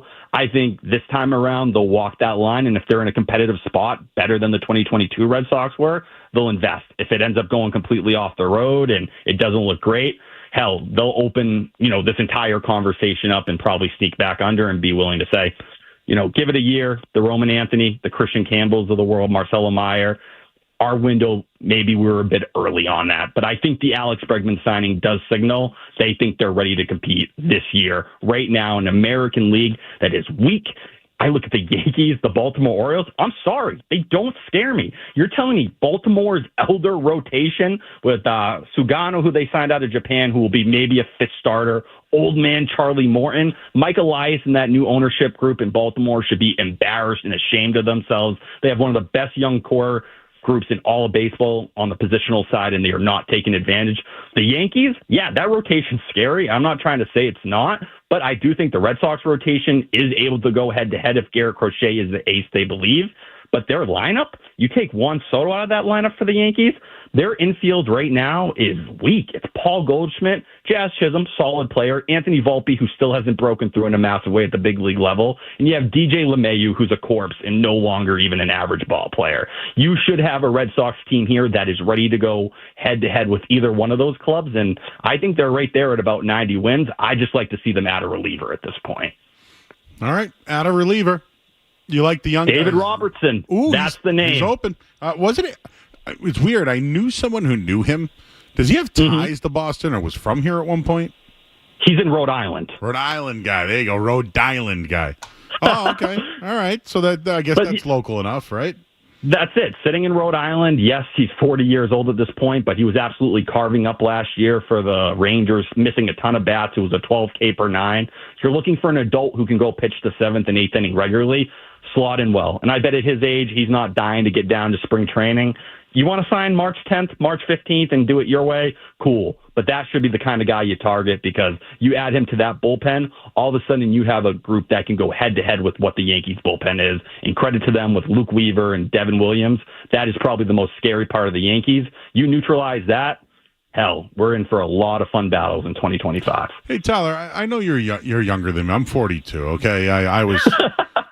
I grew up, I wasn't old enough during the 86 World Series. I was 4.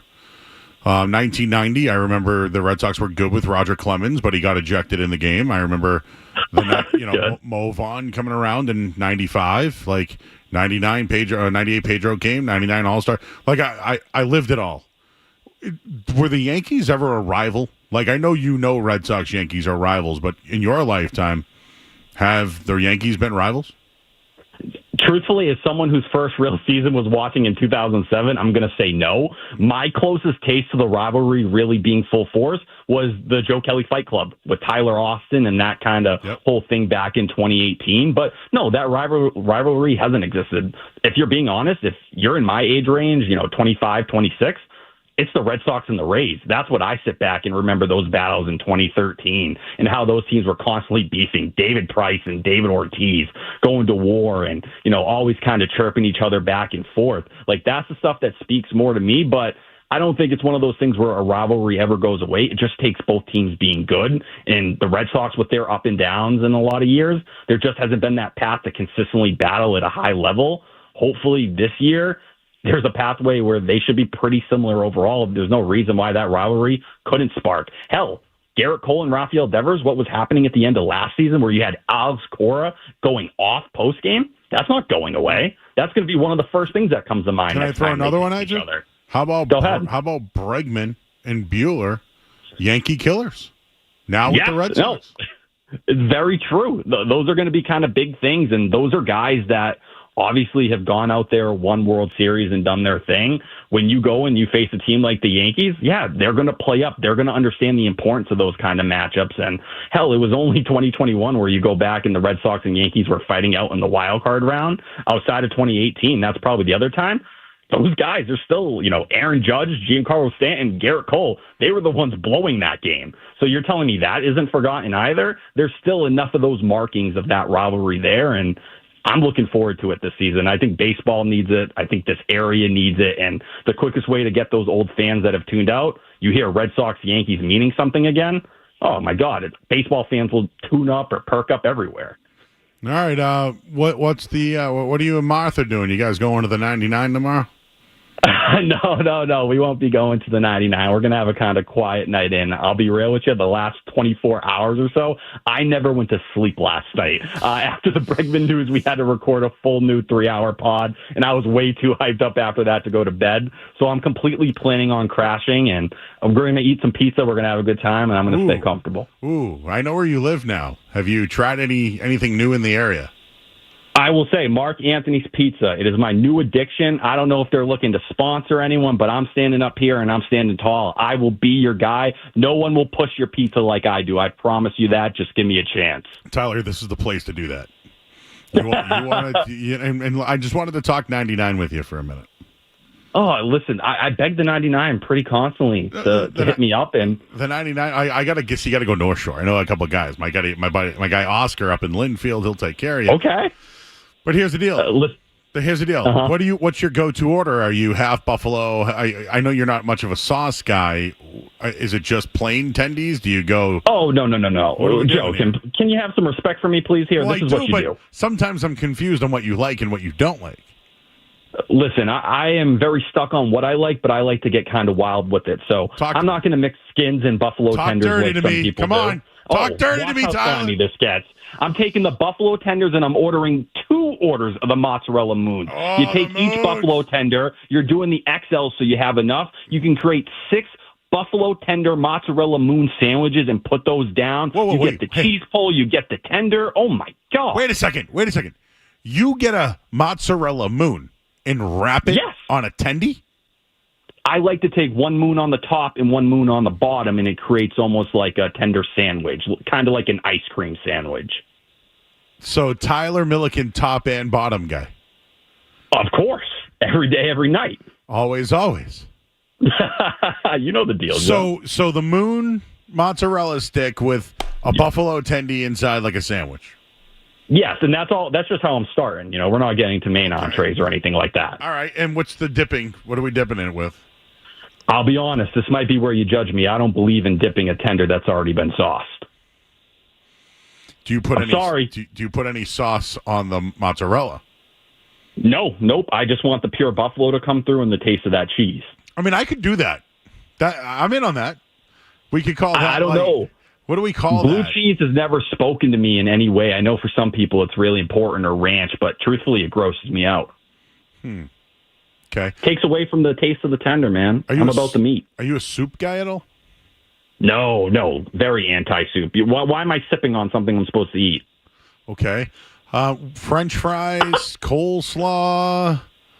Anti-coleslaw, but big French fry guy. I love a soggy French fry. I think it's one of the more underrated foods in the entire world. I know people say don't order French fries when you order takeout. Well, I'm the DoorDash king first and foremost. And I'll tell you enough. When you take those French fries and they come in soggy, I don't think anything is better than taking those and dipping them in some ketchup. So, like, for example, when you get takeout, it might have been hot, but then it's been out for a little bit. You like it when it's soggy. Yes, it's incredible. And listen, I'm a big ketchup guy. It's by far the best condiment, in my opinion. And I'm one of those people, I kind of just like to put a big old, I lather them. It's all over. And with the sogginess, I kind of just eat it like poutine a little bit. Are you someone who puts ketchup on your food, or do you put it on the side as a dip? I am a person who puts it on my food pretty regularly. I like to pick through it. So, like, if you make, do you make eggs? Do you eat eggs? Yes. Do you put ketchup on your eggs? No. I'm not one of those people. I like them just plain regular. So you just eat eggs scrambled or whatever? Are you a scrambled guy over easy? No, I'm a fried egg guy, actually. Fried egg, okay. And you put a little bacon fat and you mix it in. Ooh, that's how I roll, too. What kind of bread are we talking now? In terms of more like a toast or a breakfast sandwich? Breakfast sandwich. Just your regular white bread. I'm nothing too crazy there. I do toast it. I'm a burnt toast guy overall, so that kind of gives me the crunch with the egg. Are you a crispy pizza guy? I'm not against it. I like a good crispy bar pizza. I say that's more where I go. If you're giving me more of a New York slice, I'm not begging for crisp at that point. And just so I know, you're from Brockton, Massachusetts. Yeah, shout out Cape Cod Pizza, the best bar pizza around. So you prefer the crunch thin pizza over maybe a thick pizza? Yes, onion, pepper, pepperoni. I want that thing dropping toppings when I pull it out. And do you dip your crust at all? I've never tried it, but I'm not against it either. I'm not sure what I would dip it into. But you're not a sauce guy, though. No, but what do you dip your crust in typically? Honestly, I don't get this often, so I can't say I do it all the time. But Caesar dressing, dude, is incredible to dip crust in. Interesting. I was thinking of more of an icing. Ooh. Like something a little, frosty, like you get from Domino's from time to time. You get those little cinnamon sticks that you dip them in. Dude, that would be my speed. I know what you're talking about right now.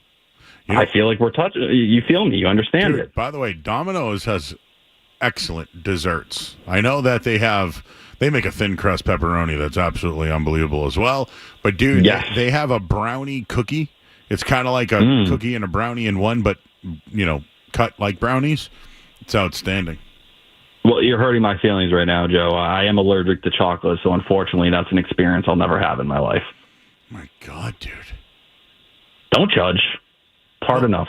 Well, no, I mean, like Jeremy here that we work with, he can't have peanuts. So anything with nuts. I can't have peanuts either. So he can't do that. So what can't you have? Those are the only two things. Everything else I'm completely clear for. As long as it's not nuts and as long as it's not chocolate, I'm feasting. What's your favorite thing at Fenway Park? Ooh. All right.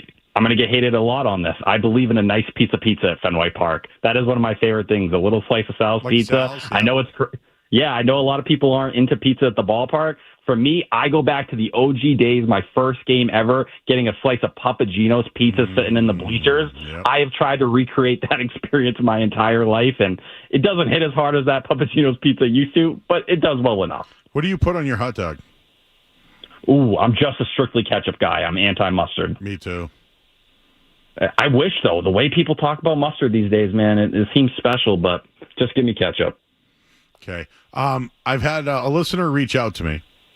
Okay. They think that you're like I have the McMurray sandwich. If you don't know what the if you don't know what the McMurray is, I used to work at a McDonald's, and I would you know how you said you used the moons as the bread?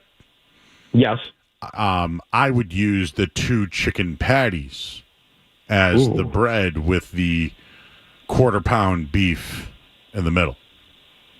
See, Joe, everyone's getting a McDonald's meal these days, right? Like everyone. Angel Reese has one. Kai Cenat just had one, right? Travis Scott meal.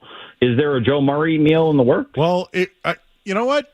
Someone called one day about it, but it didn't go anywhere. But we did get. You know how like the Red Sox are interested in guys.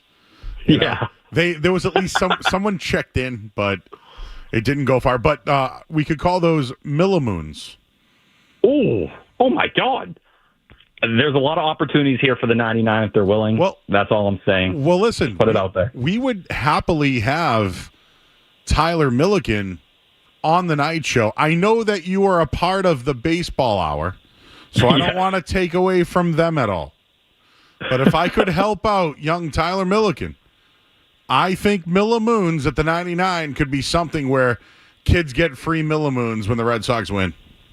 It would end, listen, we're going to feed the children. We're going to end world hunger with an idea like that. I need someone who's willing to kind of let that idea breathe a little bit. Hell, we could sit down, we could eat some on camera, let people see how good it tastes, and if they see the vision, then we're all on the same page. Did you ever see the lady that, the teacher from Lowell that made it her mission to visit every 99 restaurant in New England?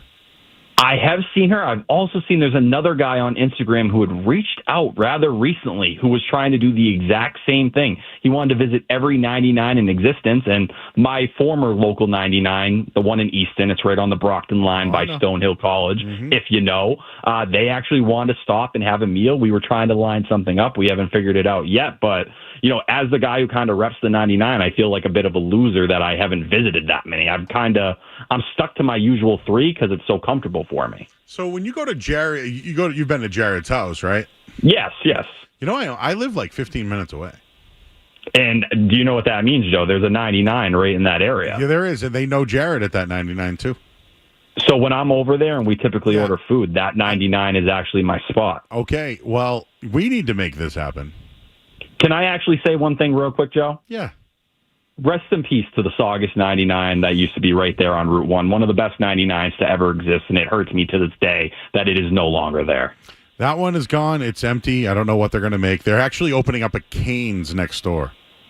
Oh, okay. All right. So listen, that's a nice way to move on and keep the legacy of the Tenders kind of going. Yep. And I actually met Jared Carabas' parents next door to Cane's at Route 1 Grill House, which is a fine sponsor of our station, an absolutely fantastic bar pizza that you would love, and amazing steak tips. Shout out Ellen, one of the best people to ever exist. Listen, Do you want to know the story behind that? I was with Bird. Please. I was with Bird, and the waitress goes, "Oh, I know she went to school with Jared." She goes, "Oh, Jared's dad's here," and so I texted Jared. I go, "Hey man, your dad's at is that Route 1 Grill House where I'm at?" He goes, "Oh, is he with my mom?" And I go, "Oh no, who's he with?" And so Bird had to look him up on Facebook to realize that he was with his mom. But I was concerned for a second. Asked Jared the story because I didn't know. I thought it was kind of funny. I will say, if you know Jared and you spend time, that family is so loving and so tight. But if there is one person I fear in this world, it is his mother, Ellen, who will let me know when I'm being an idiot, which is unfortunately way too much.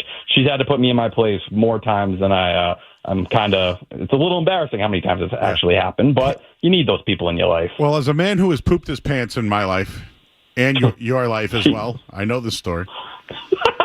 Listen, it happens to the best of us. Do you think Jimmy Butler pooped his pants last night? I do, 100%. Whenever you have to sit there and question if someone actually defecated, they definitely did. There's certain motions and acts in a body that just speak to it, and if you have to think about it, it's like the Lamar Jackson situation from a few years back. If you're doing that walk, there's something running down the leg. We just actually haven't been able to just see it yet. Don't want it if it don't clap when it walks. He's Tyler Milliken, everybody. Tyler, thank you, sir. Great job, buddy. It was a blast, Joe. Thank you, my man. Man. Thank you. He's Tyler Milliken, everybody. And we are really late, but you know what? He was good, and I want to thank him. All right, let's get back on track here on 98.5 The Sports Hub. What do you dip your crust in? Sports Hub headlines presented by Celsius Energy Drinks.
with the goal for Team USA. Hellebuck is in.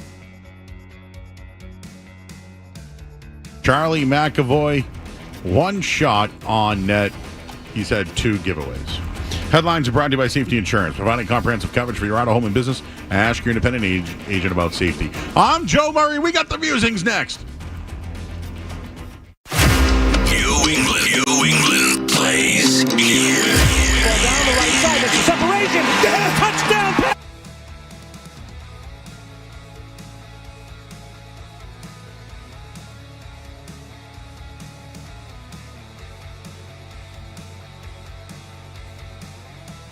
Random take, Murray's got all sorts of stuff in the world unrelated to sports. So sit back, relax, and get your mind in the game and listen to the words of a grown man complaining. All right, Murray's musings here on 98.5 The Sports. He's on that show. You got Beetle, who's a stir. You got Zoe, just go at you. Tom, oh yeah, he's in there too. Always in the mix. So it's a lot of Tyler defending him. I pooped my pants once at a wrestling event. I was a kid, but still, I pooped my pants. Well, as a man who has pooped his pants in my life, because I have, twice, I can remember at least. I'll admit on the radio I've done it twice. Once as a young child at a wrestling event.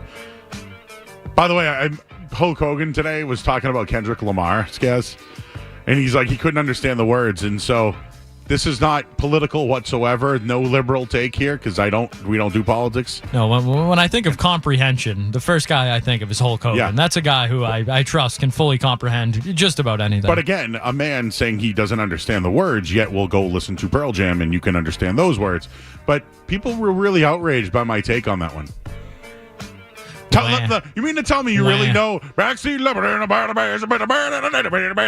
you don't know what he's saying either. Stop with you don't know what he's saying. Stop it. I just think it's ignorant. That's all. Speaking of pooping your pants, though, let's get back to that. All right, Jimmy Butler played last night. He was wearing white pants. It was a good game. Honestly, good game. Dallas almost blew it. They hung on to win. But Jimmy Butler had it's very clear that there was some sort of substance in those pants. And it was definitely on his rear. Now, I can't remember ever, number one. I can't remember number one-ing in my pants. Is that a word? Number one-ing? The looks from Jake. I swear to God. I wish people could see it. If you're number one, does it show up there on your shorts? I would say not in that color, Joe, and not in that fashion. Now, it could be a sweaty substance coming from the inside of his butt, which we call swass. It's got to be one or two. And I don't think it's one. Used to be something called fart court on this very radio station. This sounds like poop court, Joe. Is that where you're trying to take us? Listen, I don't know how else to say this, but how do you not see that? And if you're on the other team, how do you not get new shorts? What? How did they allow this? You know what? I'm clicking on TMZ right now. Jimmy Butler shorts stained versus Mav. Is that a poop emoji? All eyes were on Jimmy Butler's butt Wednesday night because his shorts had a dark yellow stain on them, leading many to believe he had crapped himself mid-game. Is that verbatim, Joe? Verbatim. The unfortunate scene for the new Warriors star played out as he and the Golden State Warriors were fighting to pull off a win versus the Mavericks at the American Airlines Center in Dallas. Eagle-eyed viewers of the tilt noticed that as Butler was making a drive to the lane with his Dubs down 109-107 late in the fourth, some unusual coloring had appeared on his white shorts. When his tush was magnified by ex-users, it certainly seemed like Butler had had a bit of the bathroom accident. Jimmy, who's just been traded to NorCal from the Heat earlier this month, didn't seem too bothered by the situation if it was what everyone thought it was, He finished with 21 points, 9 rebounds, and 7 assists. Golden State ended up losing the matchup, though, so it seems it was a crappy night. Either way, Skaz, I know you had a nice little saying on the game. Jimmy Butler crapped it late and crapped his pants. It sounds like you're saying the Butler did it, Joe. Damn! Did Jimmy Butler poop his pants? That smelly Jimmy Butler. Damn! Is that poop Jimmy Butler? Did he poop his pants? I vote yes in this instance. I think he did. Yeah. Unless he sat on yellow Gatorade. I wonder if he's used to those, darker Miami Heat shorts and, maybe didn't expect it. And that nice white Golden State shorts. It's something he's got to get used to. Okay. Butler's walking. I got to retweet this. Look at this thing. Chat, are you with me? Tommy G, Jimmy Butler. Meaning of the Butler did it. Jimmy was letting him rip with those Heat shorts. Maybe that's why he had so much success, guys. He wasn't great at threes, but he was very good at twos. Something there. I just retweeted it out, everybody. Tell me what you think. I need to know. Smitty says maybe it was gold fever. The Shart clock expired. Damn! Is that poop, Jimmy Butler? Give it to me, Skaz. I feel like I need the song right now. I feel like I need it right now. Give me some Sophie B. Einbein's pissed because he's taken his dog out 3 times and it won't poop. Maybe this will help, bro. Just reading the chat, right? That's it. Anything else to add here? What was it? What did I have on the rundown for this time of night? Grading the coaching hires. Matt Patricia's back. Any take on that? Nope. Matt Patricia to Ohio State. Mm-hmm. I'm just wondering why his good friend Billy B wasn't interviewing him. If he's going back to college, why didn't Bill give him a call? Mike Lombardi. You see that article? The consigliere is Mike Lombardi. There are a few bigger tools, not in sports, but just in the world in general, than Mike Lombardi. I told you I had my fluff tiers. He was on my fluffer tier. No one liked that. He's just the ultimate fluffer. An all-time ball washer, that guy. Wicked. And I know you like Windy. He's a wicked LeBron ball washer, too. He is. You okay? Just being consistent on that. Consistency, Joe. That's what we preach here. Facts and consistency. I just shared this post again on the Jimmy Butler. That's a stain, bro. Like that. How do you think someone said something to him? Who else had one recently? Lamar Jackson, remember? Lamar had one. Something was going on in that game. Remember Paul Pierce? With the, see? Everybody else thinks it is too. Damn.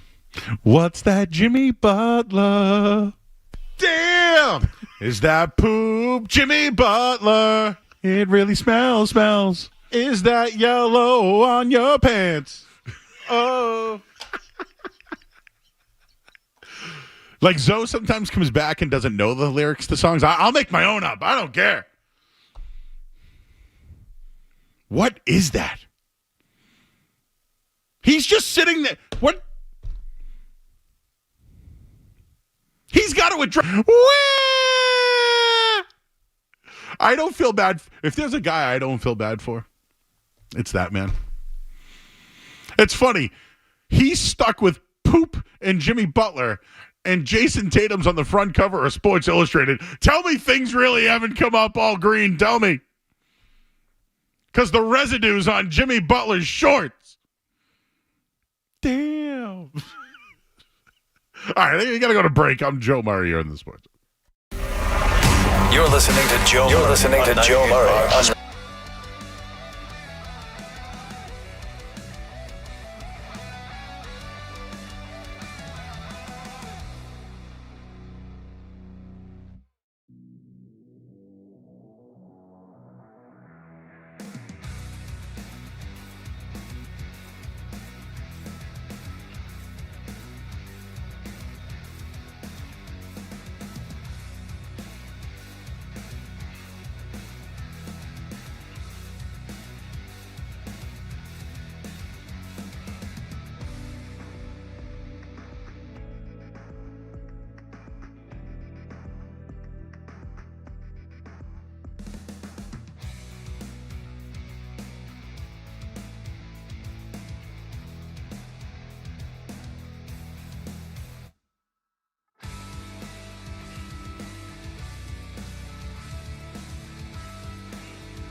What a night, huh? We're back here tomorrow. Full show. Damn. This one I just got. Jimmy Butler isn't a great three-point shooter, but he can definitely make the two. The poo. Jake's face. I'm telling you, we need dual cameras in here, Skaz. Not just one, we need two. His reactions all night have been, no one can see it but me. And nobody can see it but me. Poop Pierce, Jimmy Butler.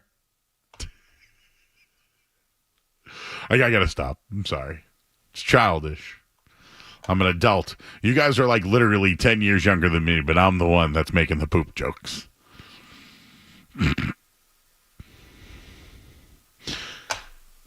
Anyways, the Patriots have interest. Did you see that? They're interested. More interest. I just see you smiling, Skaz. Why? What do you? Well, he's made it known that I saw this today. T. Higgins on Instagram. Also, I saw this today. The Patriots really want free agent T. Higgins and are willing to spend the money, says Jason LaConfora. Multiple executives I spoke with predicted Higgins will land at least $30 million per season. I think he's going to New England, said the first GM. Patriots owner Robert Kraft took a lot of poop for not spending any money. Rightfully so.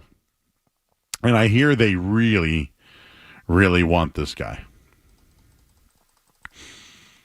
Are you good with T. Higgins? I am. Sure. I mean, for 12 games a year, probably. Yeah, why not? The soft tissue thing's real. This is one of these guys. Hey, listen, Terry Glenn, rest in peace, had a lot of hamstring issues. Bill Parcells called him she. But you know what, though? Good player, right? Big part of the Patriots in their Super Bowl run. Both Super Bowl runs, guys. Both. Trying to remember my Patriot years now. They got to spend money. You got it? He did not receive a Super Bowl ring. Did you know that, Joe? Oh, was he traded to the Packers? He was traded in 2002.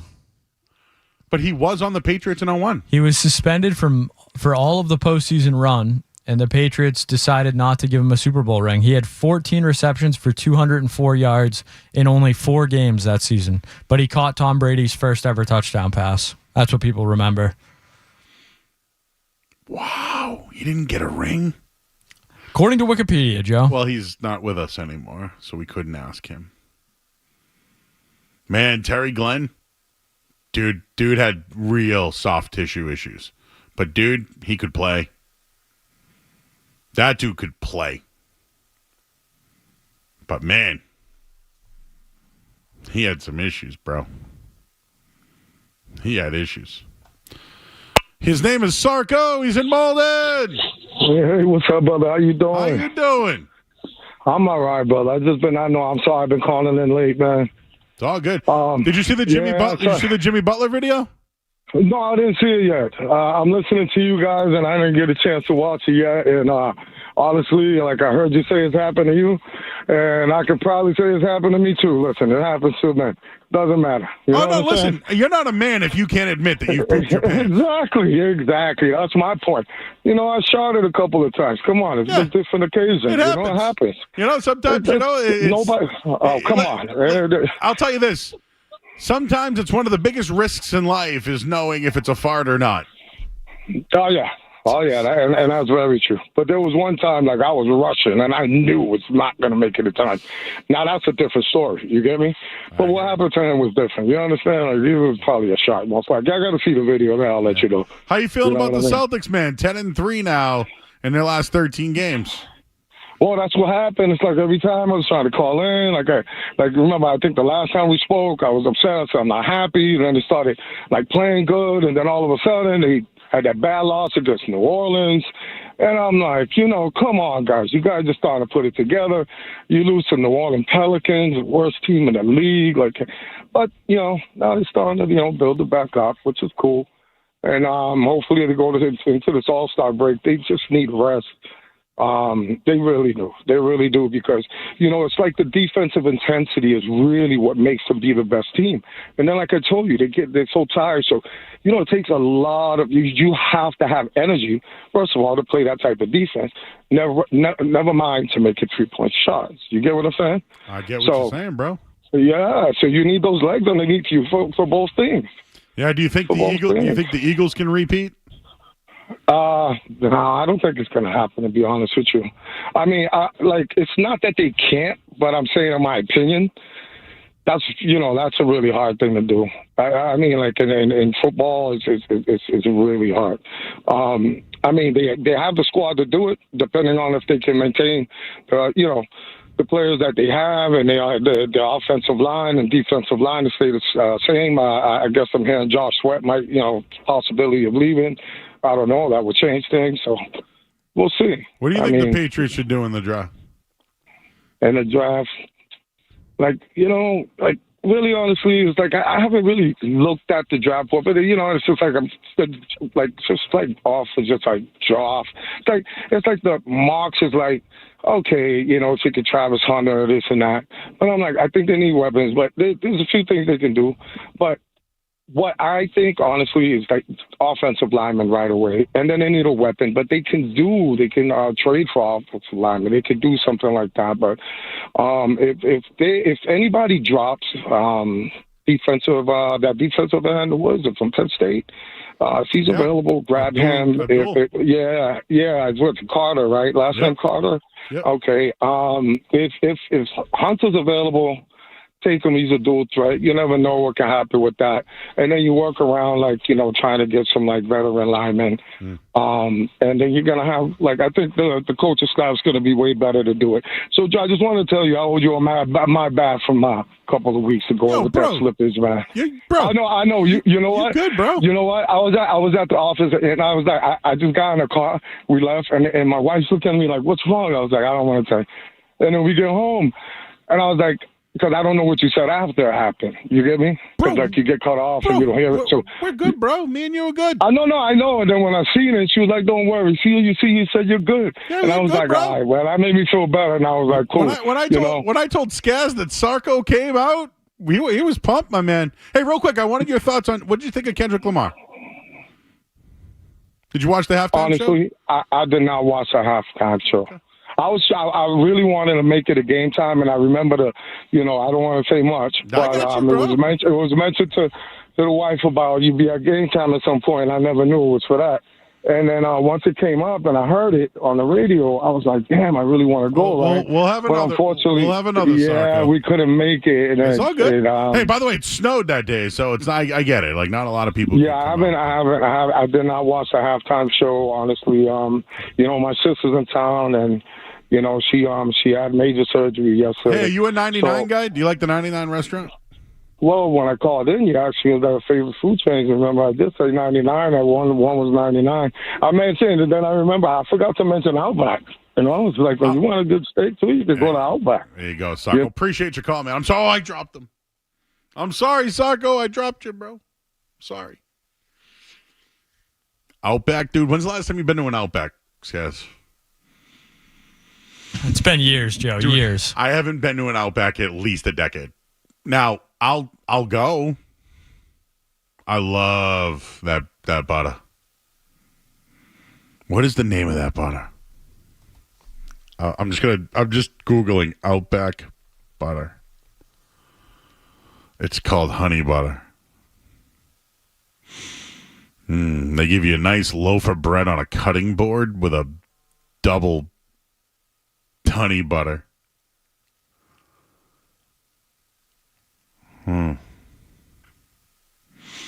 I just want a vat of honey butter. Just to dip whenever. And I want it to be room temperature. Sugar, brown sugar, condensed milk, and cinnamon.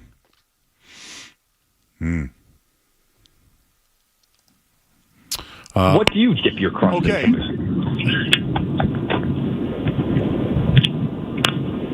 Hello? Oh, hey, Mike. You're on the air, buddy. How you doing? Hey, what's going on, Joe? How are you? What's going on? Good. Well, it's a tale of oldest time. You cannot trust a fart. And I learned that lesson my hard way my freshman year at college at orientation. You get those nerves. You're going through orientation, leaving your hometown and everything. And we went to the dining hall trying the food for the first time. The food sucked. And one thing that really stuck out, I'm a 1% milk guy. They had the 2% milk. So I got a full plate of food. I took a sip of it. and I felt a small pocket of air coming from my backside. And, yeah, I learned the hard way, Joe. So I could feel it going down my legs and everything, so I ran to the bathroom as fast as I could. Went down there, literally had to wipe all the way down the legs. Was in there for like 15 minutes. The underwear is gone. I just hid that behind the toilet. And like I said, after being there for about 10 to 15 minutes, I went out, and the whole group of 15 students was waiting outside for me to get out of the bathroom. So, this sounds like a Billy Madison situation. I didn't end up eating that day, Joe. Well, you saw Billy Madison, right? The kid peed his pants, and then he goes, and he puts water on himself, and he goes, everyone pees their pants. It's cool, man. And everyone peed their pants. Chlorophyll. More like chlorophyll. And then who was it? It was Norm Macdonald and Chris Farley. They got stoned and ate all the lunches. Who the hell eats 30 bagged lunches? That Veronica Vaughn. He's like, oh, yeah, I tapped that. No, you didn't. Thanks, Mike. Why do I feel like I knew that guy? You ever feel like you know someone when they call in, guys? I don't know why. Whoa!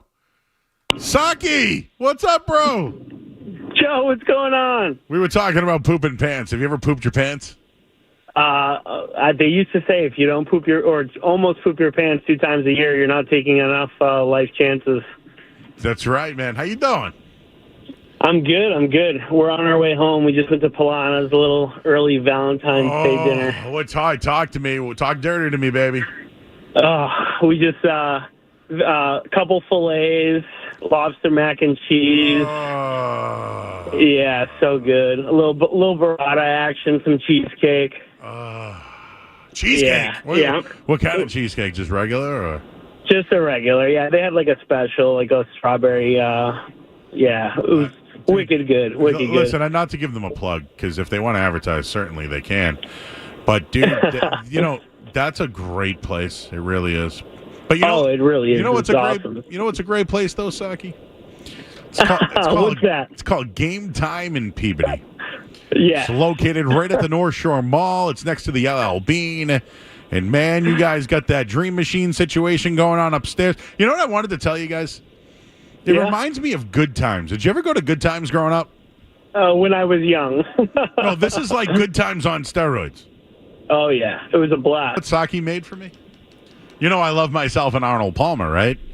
He got me a pitcher of lemonade iced tea. Can you believe that, Skaz? That's a good man right there. Yep. Yeah, Skaz, you got to come in too. We got to get Skaz. Absolutely, I'd love to make an appearance. Hey, you know what I think you guys should make? Bowling shirts. What's that? A couple shirts, like merch, like bowling shirts. You know, like Charlie. Charlie Sheen always wore a bowling shirt. That's a good idea. Actually, I like that. Yeah, what else you got going on tonight, bro? You good? Not much. We're just hanging out. We're it's gonna long weekend ahead. So, what'd you think of? Well, the game. What'd you think of?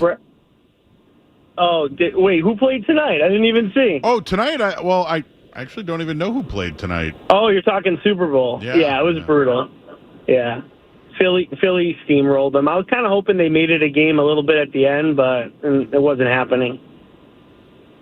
Yeah. Mahomes gave up, 40 points in his 2 Super Bowl losses? I mean, Brady's given up, in his... Oh, he's going Brady Mahomes on me right now. You think the debate's over, or is it just deferred a little bit? It's over. It's over? It's over. Well, it was good chatting with you, Joe. Hope you guys have a good night. All right, bro. We'll get up there. Game Time Peabody, great partner to our program. Saki does an awesome job, and we'll be back up there soon, my man. You haven't taken chances in life if you haven't pooped your pants. I love that line.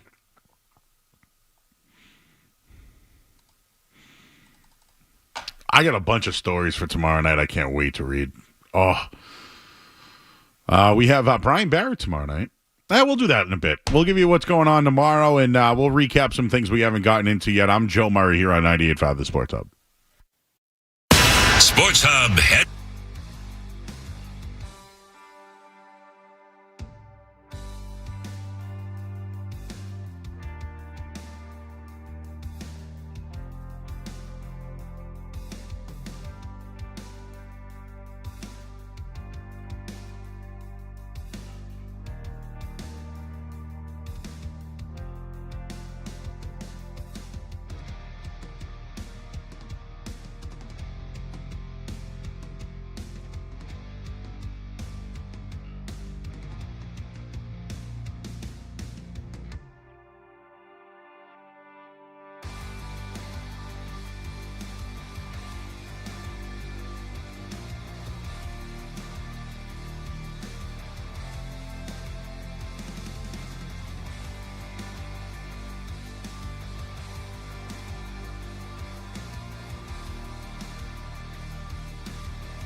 here, 98.5 The Sports Hub.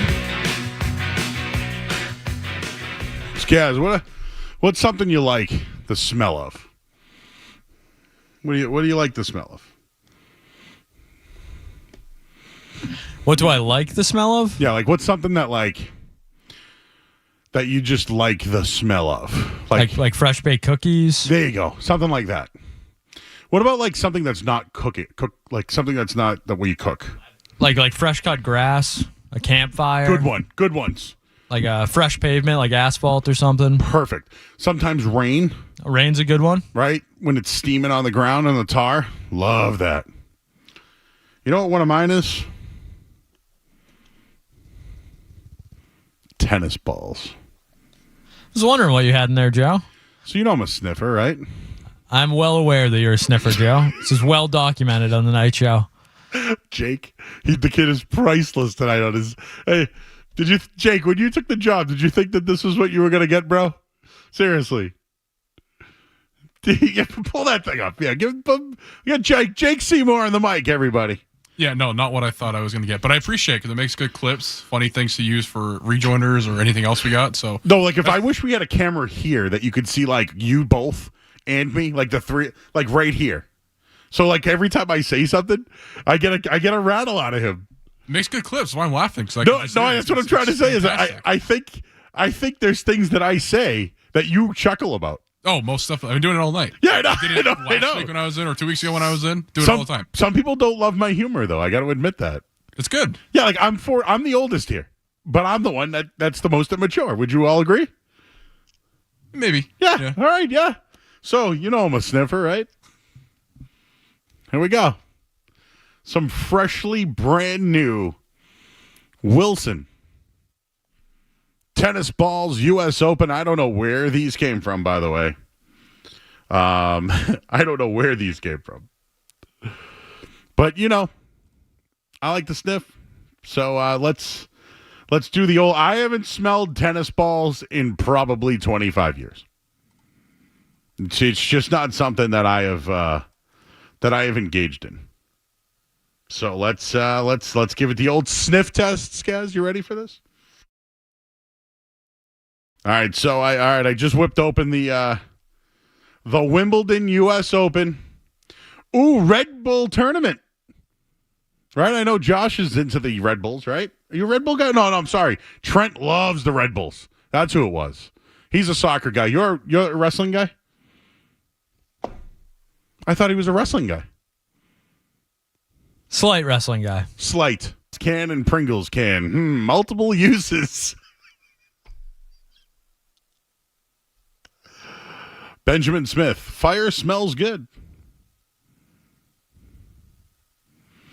Einbein, I'm sure this is going to make the TNH show. Tomorrow's Valentine. They're not going to deal with me. Who fires poop in a Pringles can?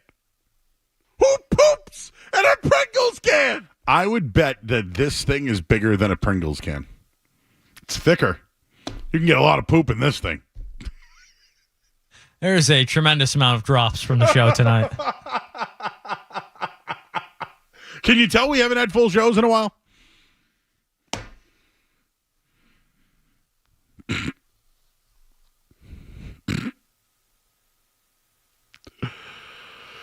Jake's a legend, some people say in our chat. Wonder what he's legend for. Tough to argue with that. No, he's a legend, but now I need to know, is there some Arizona State stories he's not sharing with us yet? Yeah. What else you want to do tonight? Should we just go home? Should we just call it a night? What didn't we do on the rundown? Let's read our rundown tonight.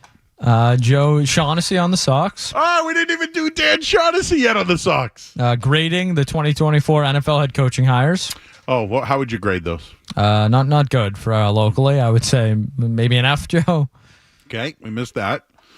Let's see. The flip side of the Bregman deal? Kind of did that before Milliken a little bit. Okay. Patriots want T. Higgins. We did that, right? Yep. Jimmy Butler's shorts. We certainly did that. Matt Patricia's back. Also did that. Celtics notes. Briefly. I would say very briefly. Sam Cassell to Florida State. Hey, Joe, how about those MLB odds Jake wants to know? Oh. When did I tease that? 620? Second period. 620? Yeah, no, that would be 620, Joe. Thanks, yeah, 620. You know what? I'll give you those odds now that you've asked about it. The Red Sox are now plus 2,200. Thought you were about to say, I'll give you those odds next. Tomorrow. Next. You know what? I'll give you the rest of the odds next here on 98.5 The Sports Hub. Don't go anywhere. There's more Joe Murray. On the way.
week. Excellent job.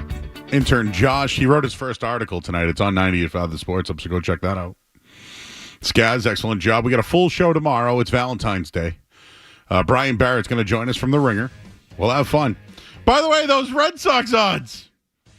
Plus 2,200 to win it all and to make the playoffs.